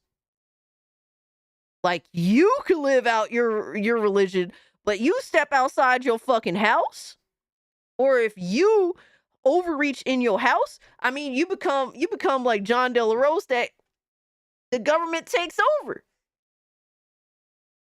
Now he has to deal with restraining order shit, or he had to deal with a restraining order shit. Like, at some point, you have to accept that relativism does exist, whether you fucking agree with that relativism or not, because otherwise you can't justify your current life situation. And maybe him lashing out on us, trying to get us to conform to his line of religious thinking, maybe his way of lashing out, but he's a zealot. He can't. I mean, but it's just denying reality. So it's like, what you're doing isn't going to change. Like, you can attack people that want to just enjoy what they enjoy, and for you to stop judging them. You can attack them, but at the end of the day, the government is going to clap your ass. Like, there's still fundamental protections that America provides in order to keep you from being able to overreach to some extent. It's like showing proof of God to an atheist and still denying it. Each agrees call this agnosis without knowledge, whereas atheist to them, theos means knowing God exists, but having no affiliation with them. Yo, Scooby Pup, Happy New Year, fam! Hope you're having a good New Year. It's another year. All right, it's another year to work hard. It's another year to enjoy life with family, friends, and with the Goon Gang, baby. He doesn't truly believe his religion. Last time I had imaginary friend, I was like 7. Oh, man. Yo. However, once we've done the reflecting, Come it's not on, like we're out of dog. the woods. The specter of relativism is still there. The possibility that we may fall into the pit of anti-morality, where no judgments between right and wrong can be made, and everyone's views are all different and equal, that's still present, and many a nihilist and anarchist have fallen into that gap. The way out of the problem is an understanding that while reflection may destroy moral knowledge, What? Hold on. into what normal people see as obvious. However, once we've done the reflecting, it's not like we're out of the woods. The specter of relativism is still there. The possibility that we may fall into the pit of anti-morality, where no judgments between right and wrong can be made, and everyone's views are all different and equal, that's still present, and many a nihilist and anarchist have fallen into that gap. But here's the thing: who dictates what's moral and what is immoral? Like, that's what we're all arguing here. But, like, there is no, like, the thing is, like, in reality, you can pretend what is objective truth, but what is objective truth? Where do you get that from? Like, that's now, like, what we're grasping at this point. Like, what you'd have to have that debate. Maybe to just skip to 7 GB of RAM usage and crashed. Really? Just spiked. Reading, what is that? That's crazy. Damn, Lois, that's wild. Not gonna lie, I'm tilted. Man, bro, there shit is going sideways, more sideways than a motherfucker with this video. All have the right to worship God as they wish, even if not worshiping Him or believing in Him in this form of worship. God wants us to come to Him or of our own free will. Absolutely. Like you have like how could you like it's crazy because like I understand you like I said, I support people's right to believe in what they believe in, but like you have to want that. And the problem is that um like Christians' fundamental belief is to convert people in order for them to see the afterlife. But people like have to want the people you're trying to convert have to want that too. Otherwise, it's not genuine. See, like they rather live in the lie than live in, like it's kind of crazy, bro. Like I that shit I just can't fucking understand. Like, how could you want to convert people to your religion that genuinely don't want to be there? And if the belief system is under, well, if I adhere to this, then I'll get what I want. Isn't that like isn't that in a sense like how do you say like selfish in nature? Like, I will simply just do this not because I genuinely want to do it, but because, oh, if I do this, I go from point A to point B, which is point B is where I want to be. Like, there has to be a genuine desire to want to do this for more than just what I gain out of it. There are objective morals, basic like murder and theft are bad, but we as humans tend to get stuck in semantics. True. But there's like how do you say it? Like where do we get these morals from? But by their own dogma, why convert until the last second? God himself condemned us all to all the sin, then sent himself to die for it, and then washed it all away in a flood. I think we're okay, and anything we do these days can't be considered sinful. I don't, bro. That's a whole other discussion, bro. It's Niet Zeke. I butchered that name. My bad. Points out religion created morality, thus creating laws, thus creating civilization. Religion created morality. Then the same person argues we must not condemn the theists, but replace their God with state.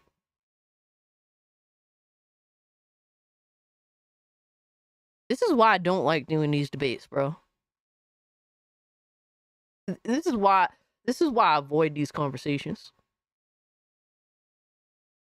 There's just too much shit to consider, and no matter like I feel like everyone's thought process of moral code and conclusion, like generally speaking, like people are just going to subjectively believe what they believe in, and it is what it is. Because any thought process that people deem correct, there's something that they can reference that can can discredit it. You know what I mean? Like it's crazy when you really think about that shit. Like at the end of the day, everything is subjective to some extent.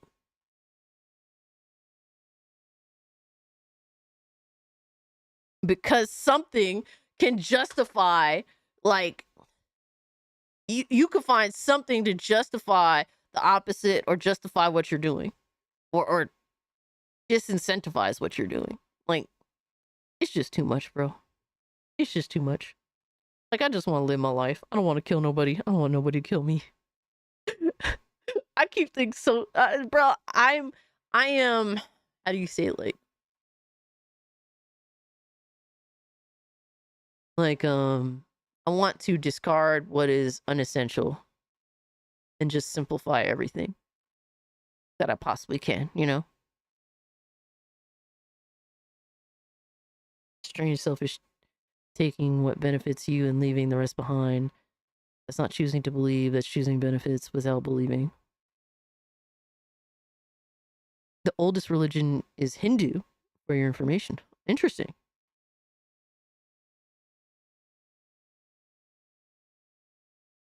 I'm not having someone tell me I can't do something because their imaginary friend doesn't like it. And if that's what you believe and that's your perspective, I respect it.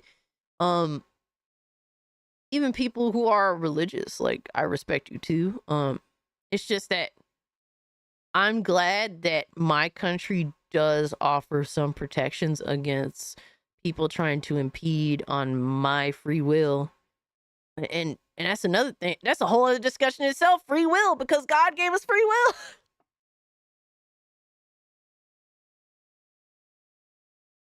It's there's so much, bro. It's so insane. It's so fucking insane. But if it's just to save your soul and not atone for your sins, then it's selfish to not and not repentance. It's easy to say sorry. It's another to mean it. Exactly, Libby. Sure, that's what I bring up too. Like, and I guess this will make some people mad, but and look, man, if you disagree, shout out to you. But for example, oh man, hold on.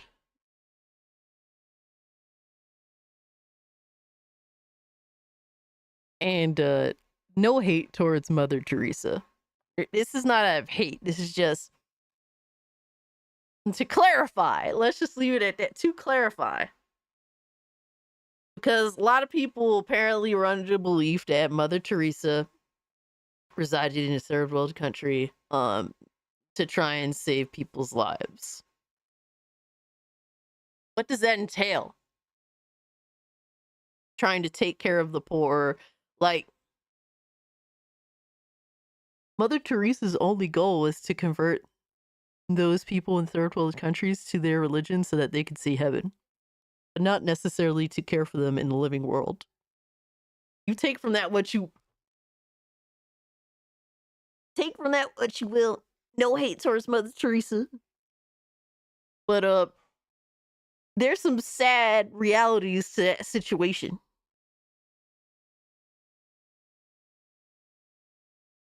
That's all I'm saying. You know what I mean? Like, and when you actually kind of look into that, it's kind of sad. It's kind of sad. It makes me consider some things.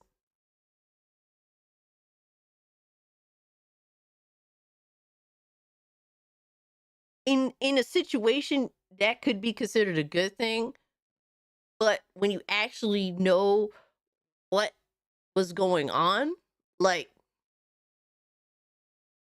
when the idea of thinking that healthcare isn't actually healthcare, it's like I said, there's more to it than that. I'm not trying to be disrespectful.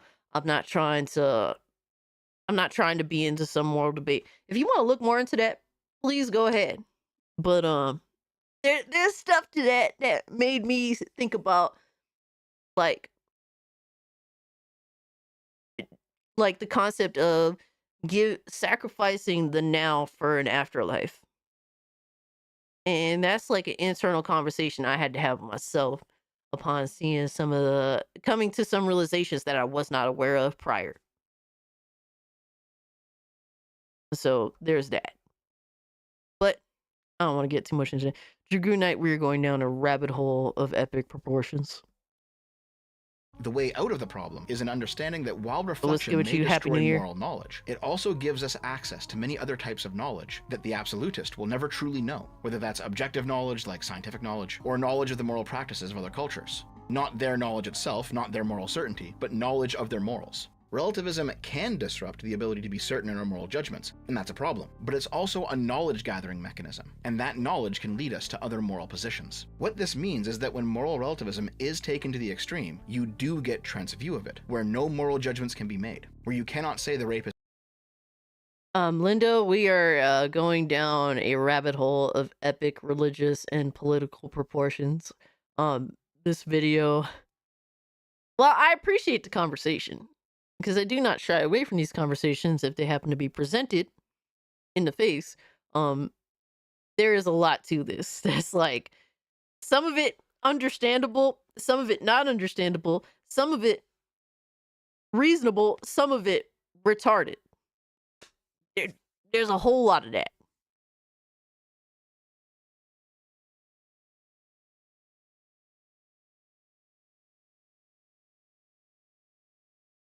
Is evil because by his personal moral code, he's doing a good thing.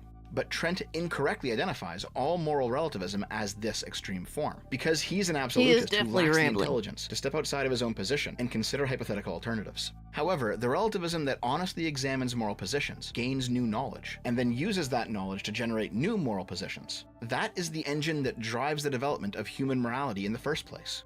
The thin moral concepts, like don't kill other people, they became universals through this process of reflection and iteration. There absolutely were societies out there that did allow the wanton killing of people for no reason, and they died out due to their own instability. In much the same way, matriarchies died off, and patriarchies thrived, because the natural environment led to certain divisions of labor being more successful. It's almost like an evolutionary process, where all sorts of weird moral codes sprung up during our early history, but only the most successful ones survived and were passed on. I can't believe I've gone this long talking about human morality without bringing up Haidt, but Haidt is only kind of relevant this time around. His research into the psychology of morality, that different people have a set of different but overlapping moral tastes, the same way that we have different tastes in music or food or entertainment, that describes how individuals feel like a thing is more or less moral. But it's pretty light on the why. Williams does his best to fill in. Humanity's current moral system survived by outcompeting others, and every system contains the thin universal moral concepts because those are absolutely required for humans to function as a group. And we can only come to this understanding through reflection, which requires some level of relativism, but it can't be relativism for relativism's sake. We can't simply deconstruct everything without putting it back together again, which is what progressives always fucking do. You can engage in moral relativism, but it must have a purpose. It must be a knowledge-gathering venture. Flinging yourself down the pit. So basically, you can't be an idealistic fuckhead like a lot of modern liberals or leftists tend to be. Yeah, he totally forgot that he was talking about Goonergate. I thought he was separating this for the other conversation that he said he wanted to have at the beginning of the video. Because basically the last third of this video just shouldn't even be here.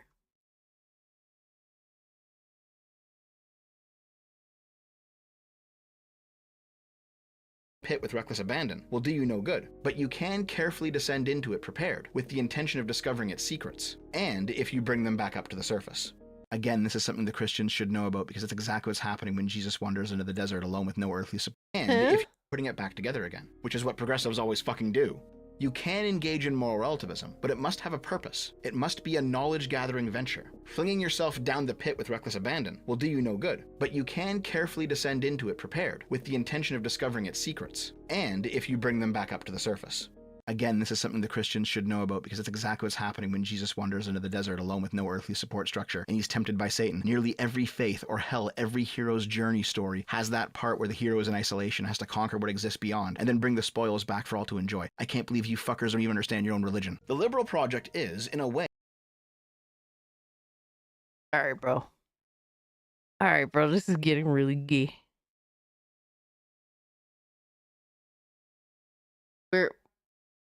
Wow. He goes on, so he goes on for another over 5 minutes before he gets back to Goonergate. I'm skipping over this. This is some retarded shit.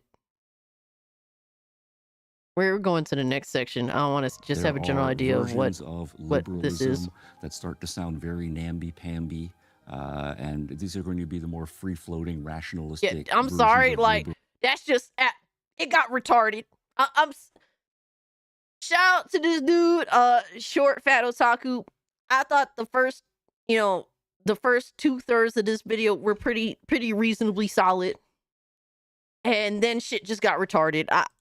That you are worried about, and I also worry about, and they are so concerned with saying, I'm bored. At least you got money. Respect other people's freedoms that I can never. And to be honest with you, I wanted the money is cool, but I would have rather the topic stayed the topic, and it be a more reasonable conversation that doesn't go off a cliff like that.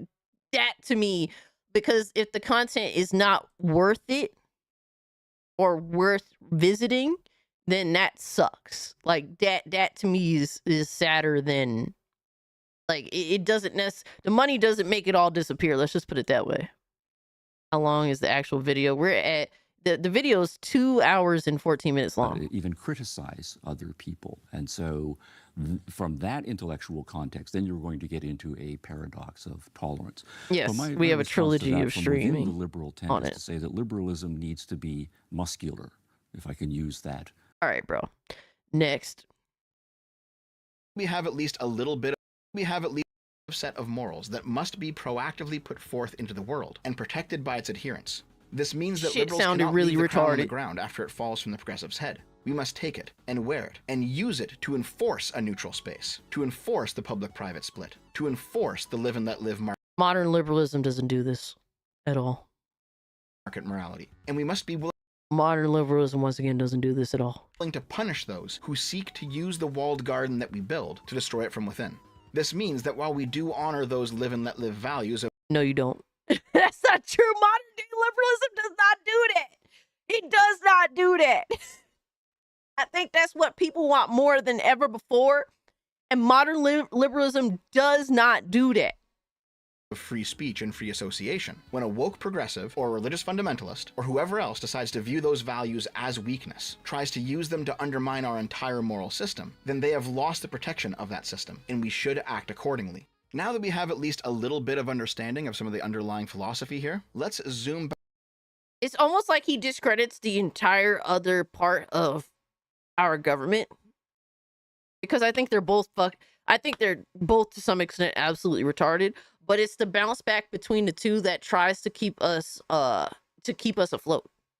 So it just seems like he's just entirely ignoring the other part of our political system, which is some other shit. Back into the specific event at play. Goonergate. The live and let live normies clashing with the censor degeneracy rightoids. Armed with our new knowledge, the nature of this conflict is suddenly a lot more clear. These two sides are speaking different moral languages, and the normie side does not recognize what kind of conversation they're in. They think they're talking about the boundaries of a free speech zone, but the rightoids have no intention of creating or honoring any such zone. And that's why this is why it's the dispute to begin with. Whether religious people in the space that are religious authoritarians, let's call them that, because there's religious people that are not authoritarians, right? But whether the religious authoritarians like it or not, they're on our grounds. Like, that's too fucking bad. Like, get the fuck over yourself. Like, too bad. Your religious authoritarianism,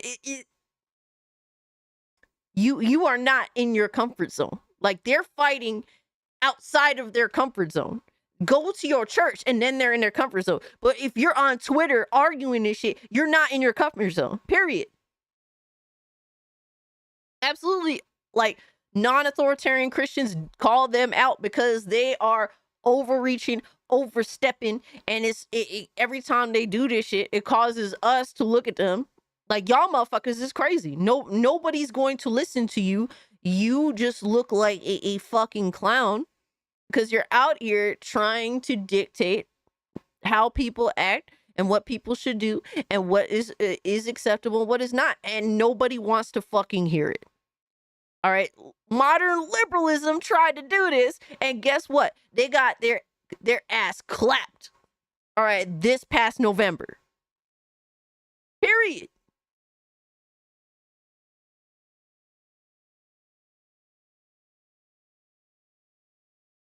Honestly, I really wish he addressed the aristocratic utensils part in all of this. Feels strange he left them out. Fair point. Fair point. Cheeks are flapping.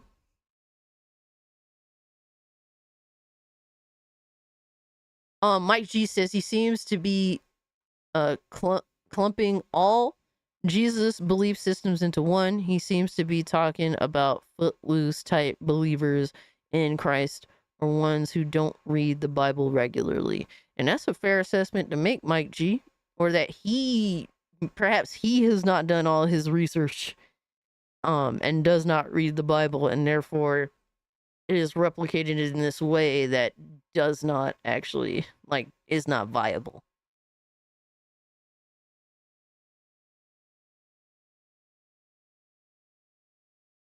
Angry dancing? To them, the idea of a free speech space is unclaimed territory, ripe for planting a flag into and turning towards their ideology. The defense against this entire thing is rooting out the snakes in our midst. Our answer to them should be the same as our answer to progressives, whose games keep flopping in So basically, instead of going through this whole tirade, it's just, hey, it's the authoritarians versus the non-authoritarians. Like, period. That's what this is all about. Bro, authoritarianism comes from all different sorts of fucking directions. That's why I told y'all I like to simplify things to their very fucking basics. Studios keep closing. Vote with your wallet. Don't give them money, don't give them time, don't give them clicks. Get woke, go broke? Well, that applies to the woke right as well. As the pendulum swings back, as these various spheres move away from woke nonsense, and as the right becomes culturally dominant once again, they will try to do what the progressives have done. But, dude, at some point, like, here's the thing. The right can become more culturally dominant, but there's a difference between the authoritarian right and the more laissez-faire right. And the authoritarian right is not going to get a foothold despite the situations at bay, at least socially. Now, government-wise, I can't speak for that shit, but socially, the religious right, or the authoritarian right, or both, because both can fall into those things. There's only so far they can get, because people are so, like, anti-authoritarian now that it's we've been battered and bruised as a country. Long video, short, treat progs as progs no matter what the ideology they espouse to. There's 500 hour off tangent video Some of them fix. might even succeed, and we will have to oppose them in the same way, for the same reason, with the same level of energy. I'm pretty hopeful about all this, though. Gamers are, in fact, rejecting calls to censor from the more hardline right-wing people. Just because they may have once been aligned on woke stuff, or they might have voted the same way in the election or whatever else, doesn't mean that this was anything more than a temporary alliance, just like in Gamergate 1. If you actually want to preserve that neutral space, your free market of artwork and ideas, your live and let live morality, then you need to be proactively liberal. Not leftist, but liberal. You need to say no to both the Christians and the progressives, and to any other moral busybody that might come along. You have to tell them, no, I don't care if you think that I'm bigoted or if I'm sinful. Fuck you. Your morals aren't mine, and they have no place in this space. And if that means you burn bridges with cancel pigs, then that's how it has to be. Regardless of the sins of the left, and there are many. Burn bridges with cancel pigs? But the authoritarian fucking religious retards, they have no authority for cancel culture. That's why they're not going to get far. Like, at one point, leftists had power in terms of cancel culture. But since then, they've abused that power so drastically that they've lost that power as well. That doesn't mean that the religious authoritarians are going to somehow gain power. Like, no, that's not how that works.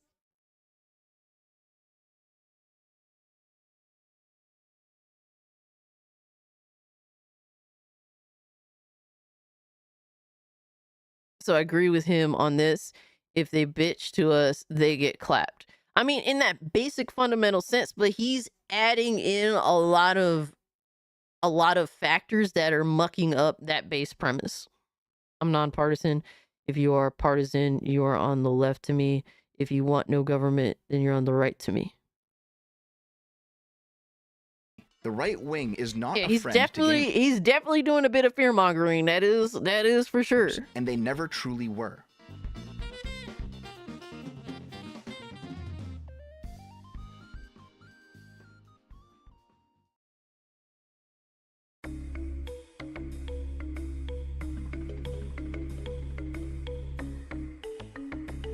Alright, my friends, that brings us to the end of the video. Thank you for watching all the way through. Another big project complete. If only there wasn't, you know, a dozen more to do.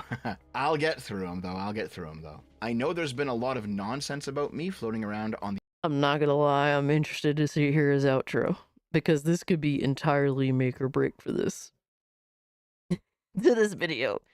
Like, this could be entirely make or break for this video. The internet recently. It's all pretty much made up, by the way. Completely false bullshit. And I will address it in the coming weeks. But for now, I just want to say, for those of you who are here, thank you very much for sticking with me. I appreciate your support. I appreciate you watching the videos, watching the streams, Finally. donating when you can. It all helps keep things going. I hope you enjoyed this video, and I hope you look forward to the next one. I will see you then, guys. Have a good one.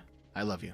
Well, he's not gonna actually Who summarize can anything. argue, possibly, that you know, Luke Skywalker meets Debbie Does Dallas is a good thing. It's not. It's just not good. And I'm definitely not going to let Mass Effect in my house. All those things with MA on the back, mature audiences. And then the thing is once it's in the house, that's the thing. There's a lot of grown men that love video games. Let's be honest here. But once it's in the house, we live in a day and age where our children are not always supervised. It's not the days of the Playboy magazine when a lot of moms were at home for the majority of the day. Many kids let themselves in after Kids got their hands on this material if they wanted to anyway.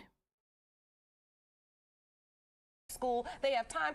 What do you think a young boy's going to do? I want to play my dad's video game while he's not here. And I think that's dangerous. It's crazy to compare. Bro, this bitch is comparing Playboys to Mass Effect.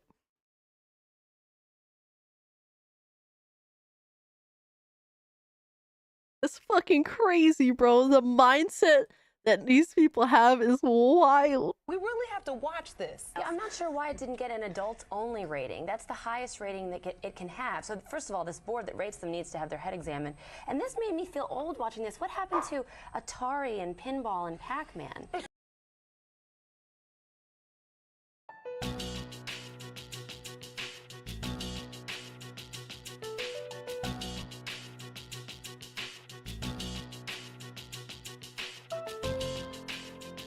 Bitch, you are old. What the fuck are we talking about? Oh, this is an old ass video, Philip. This is back when like Mass Effect, what, 1 or 2 came out? Maki, thanks for hanging out with us, fam. Appreciate you. Have a good stream.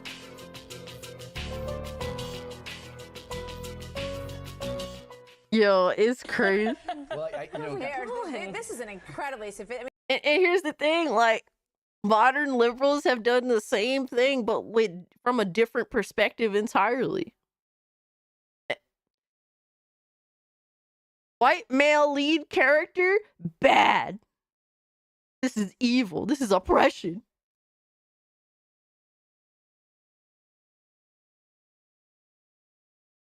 It goes to show that authoritarians, bro, they fearmonger. They say, think of the children.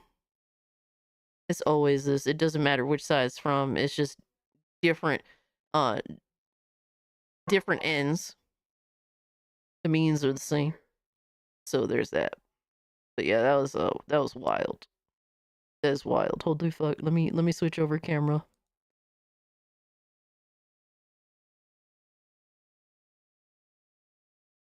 You're done. I'm done too. I'm done too. This video is a 7 out of 10 for me. Because 2/3 of the way through was completely fine, and then the last third is like, what the fuck are we doing, bro? So it's 7 out of 10 for me. This was crazy. Absolutely. I'm glad we got through it. I'm glad we heard the entire situation. Do I have a little bit of understanding why,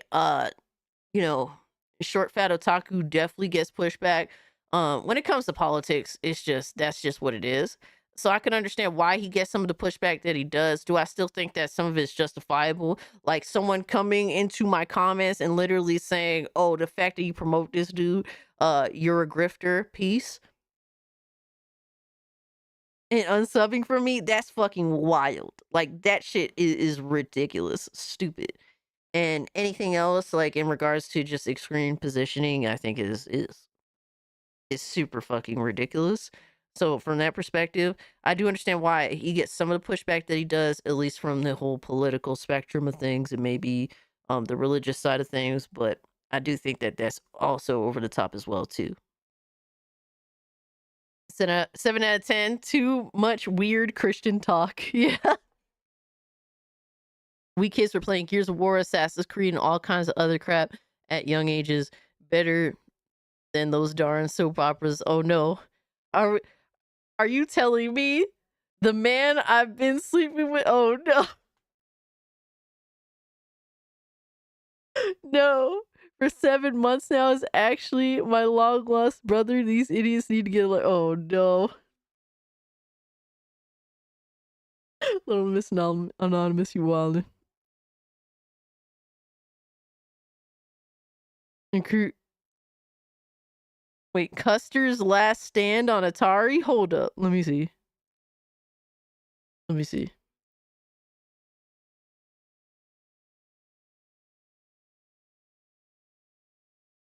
It says Custer's Revenge. The worst video game in gaming history. Custer's Revenge. Goddamn. I watched 80s movies. I know what goonery our parents did. Yo.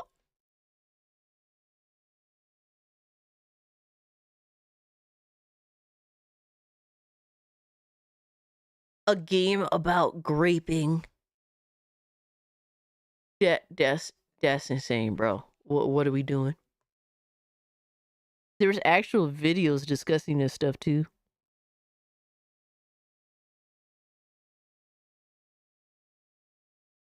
If y'all want to put that as a reactor request in the Discord for tomorrow, you're welcome to do that.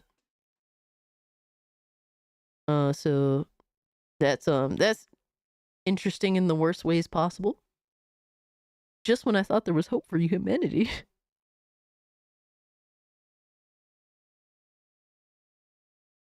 Lois said the game is a certified hood classic. That is fucking wild, bro. No, you need to take your ass somewhere, bro. You need to take your ass somewhere. You made a report for college on that game? Wow.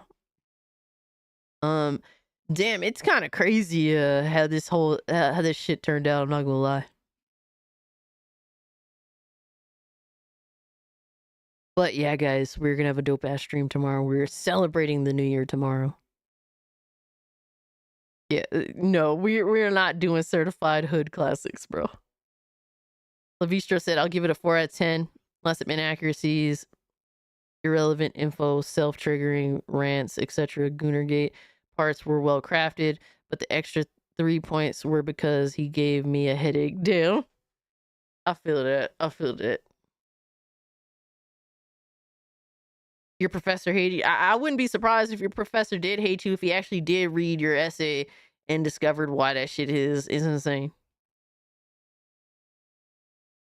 I sent you part 2 of the barbarian animation with a witch. Nice. Okay. Yeah, tomorrow's gonna be dope. I don't know how long we're gonna be going for. I will try and get a good night's sleep. I'm actually gonna put the stream up right after this live stream so that I can kind of do some of my editing or just crafting at work and get it going so I can come home in the morning and go right to sleep. But that's been the goal. I definitely try and get enough rest so that I can do these live streams and not be completely exhausted.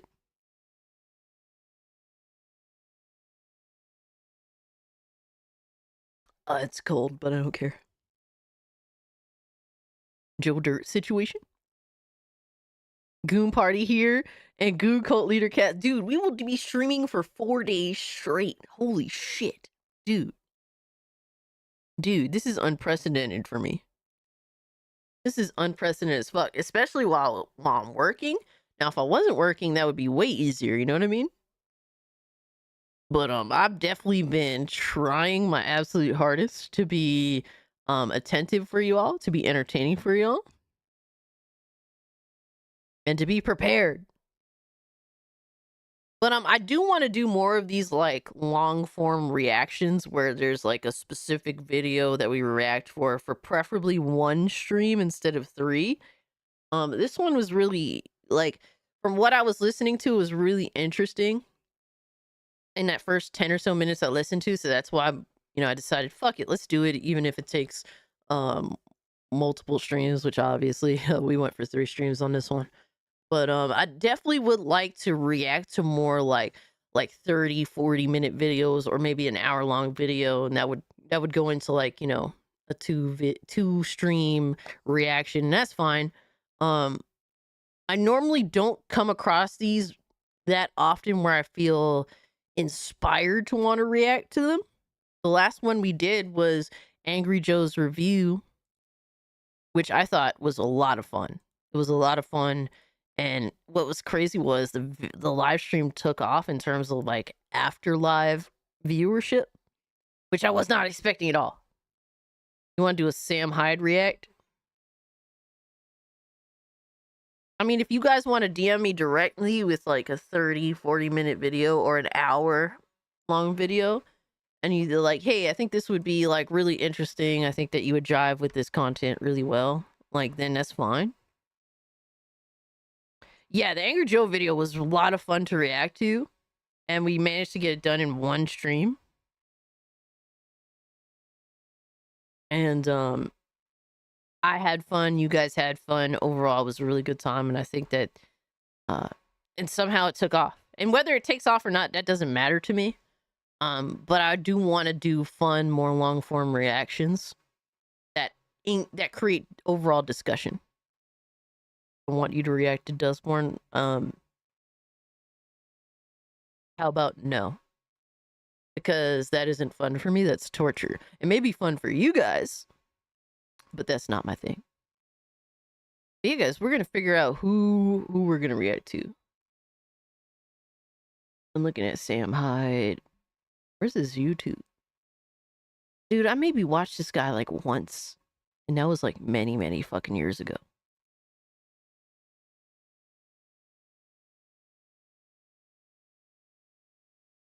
Sam Hyde's message for Elon Musk. Oh shit. Oh shit.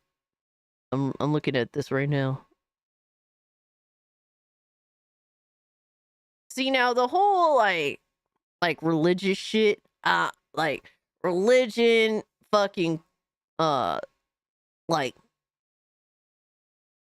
religion, just politics, like culture related discussion is a little bit different, obviously.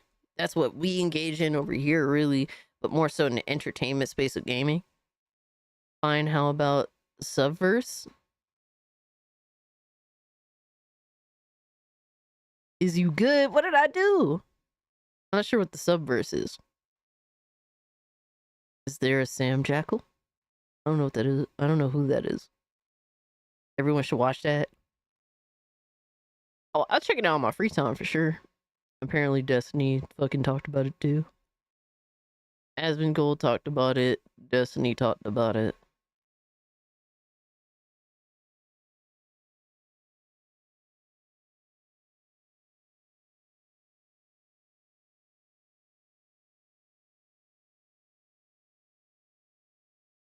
I'm sending Mr. Ballin videos. The Subverse is a cultured game. That means that it's not streamable. That's what you're saying. Because when lowest expectation says something is cultured, that means it is not streamer friendly. Oh, I must log in to even see this game on Steam? Oh shit. Let me see. Are we talking about like submissive? Is that what?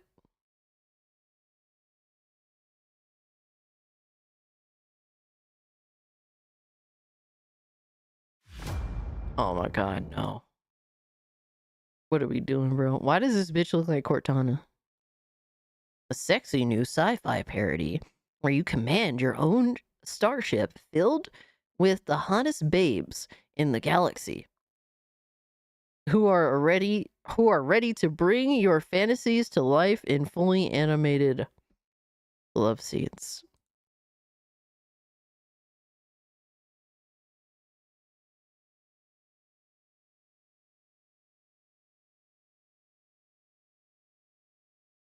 Low-key kind of remind me of Tenchi Muyo. Low-key. We don't do that here, Blazing Silver. We do not do that here.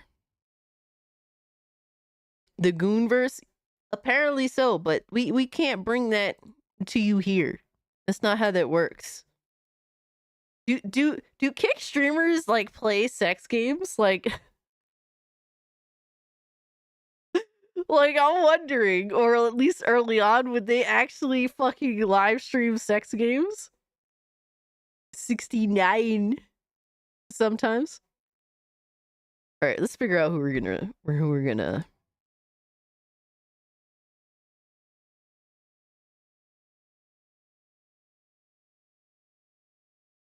Let's see who we're gonna read. I can't take y'all. Y'all are gooning too much. Good game, not better than sex with. Oh my god, 9. I mean, what? Y'all are too goddamn much, man. Y'all make me act up. I don't respect that. I really don't respect that. Y'all make me act up. Come on, man.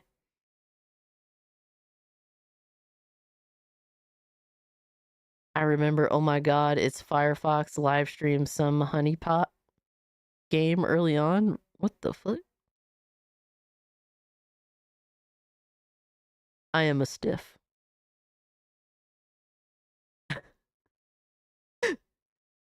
Ew, I hate y'all sometimes, man. Oh my god. I hate y'all so much. Who the fuck is live, damn it? I need to be saved.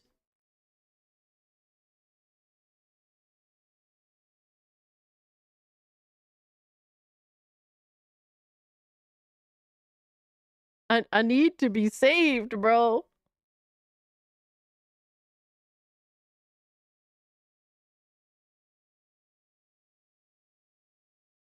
Spirit Valley is a great Pokemon-like game. Arepa, is there a catch-22 to this? There's a catch-22, right?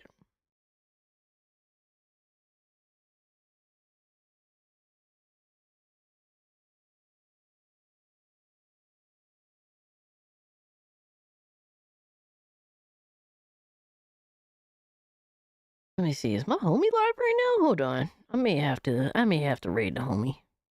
Just to show him a little love. Just to show the good homie a little love. I may have to raid the homie. Just to show him a little love. Yeah, just to show the good homie a little love. I may have to raid the homie. I think that he's AFK. Yeah, just to show the good homie a little. I think he's AFK at the moment. God damn it. Why usually it's easy to find someone to raid. What the fuck? What happened? ¿Qué pasó? ¿Qué pasó? Your ex has that game? Need salvation, go to a church, not here, Cass. This isn't it. You ain't lying, bro. That's the truest statement I heard all fucking day.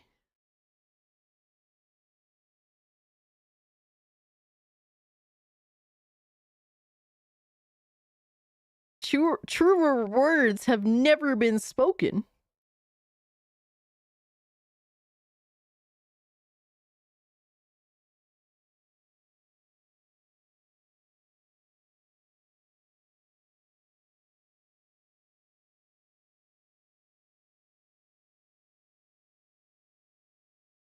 Confession booth? What the hell? A live stream in a confession booth? Is that what y'all trying to do? Oh my god. AEW. That's what I see on my fucking live bullshit. No, do not do this.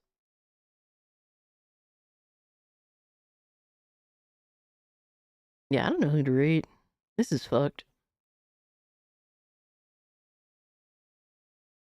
We on the struggle bus. Well, we gonna raid my homie. If you can, just give him a like. It does help him out. He's trying to get his shit going. He might be AFK though. But show him some love. Hit the like button for him. He's actually one of my personal friends. He's a good dude. He's been on my podcast a couple times. It's a side strike. Hold on. So if you can, help my boy out. We have a goon priest. Oh my god, bro. Oh my god. I'm done with y'all. If you guys haven't, check out my latest videos, man. Check out my latest videos. I'm sure a lot of y'all haven't been I don't know if y'all been getting the notifications for them. I will say definitely hit the notification bell, because when it comes to videos getting out there, it's kind of like a bitch. But yeah, you know, for Christmas I put out my video doing an unboxing, so that was cool. And you want to laugh at a PlayStation console gremlin championing a robbery for the sake of the console war, definitely check out my most recent video I dropped a couple of days ago. She gooned some videos. You was shit-faced the last few days. Oh shit, shout out to you, Lilith. But yeah, guys, definitely, you know, any support is appreciated. Tomorrow is the Twilight Zone of gaming. We will be celebrating the new year. You took the night off. Hypnotic, how dare you take the night off, bro? You know I would have raided you. But guys, be safe. All right. Much love to you. Thank you all so much for being here and finishing up this video with me. It's another W in the books for long form reaction. All right. We did it. All right. This is a huge thing for me personally. That was a long video we managed to finish. You keep cursing at me when I'm supporting your goonery. Stay sane in 2025. Yes. We will all stay sane. I will keep you guys honest. You guys keep me honest. We have each other's back. That's what it's all about, right? But Golden Apples, Blazing Silver, Little Miss Anonymous, Lindo, Lilith, Irepa, much love to you guys. Xavier, Blazing Silver, much love to you. I really appreciate you. Philip, always appreciate you, my guy. Toxin. Zuru, appreciate you. Dax, my man Dax. Lavistro, Angel, Gaming Wolf. I love you guys so much, man. Dark X, my man Hypnotic, Fuck Norris. There are Patreon people that do.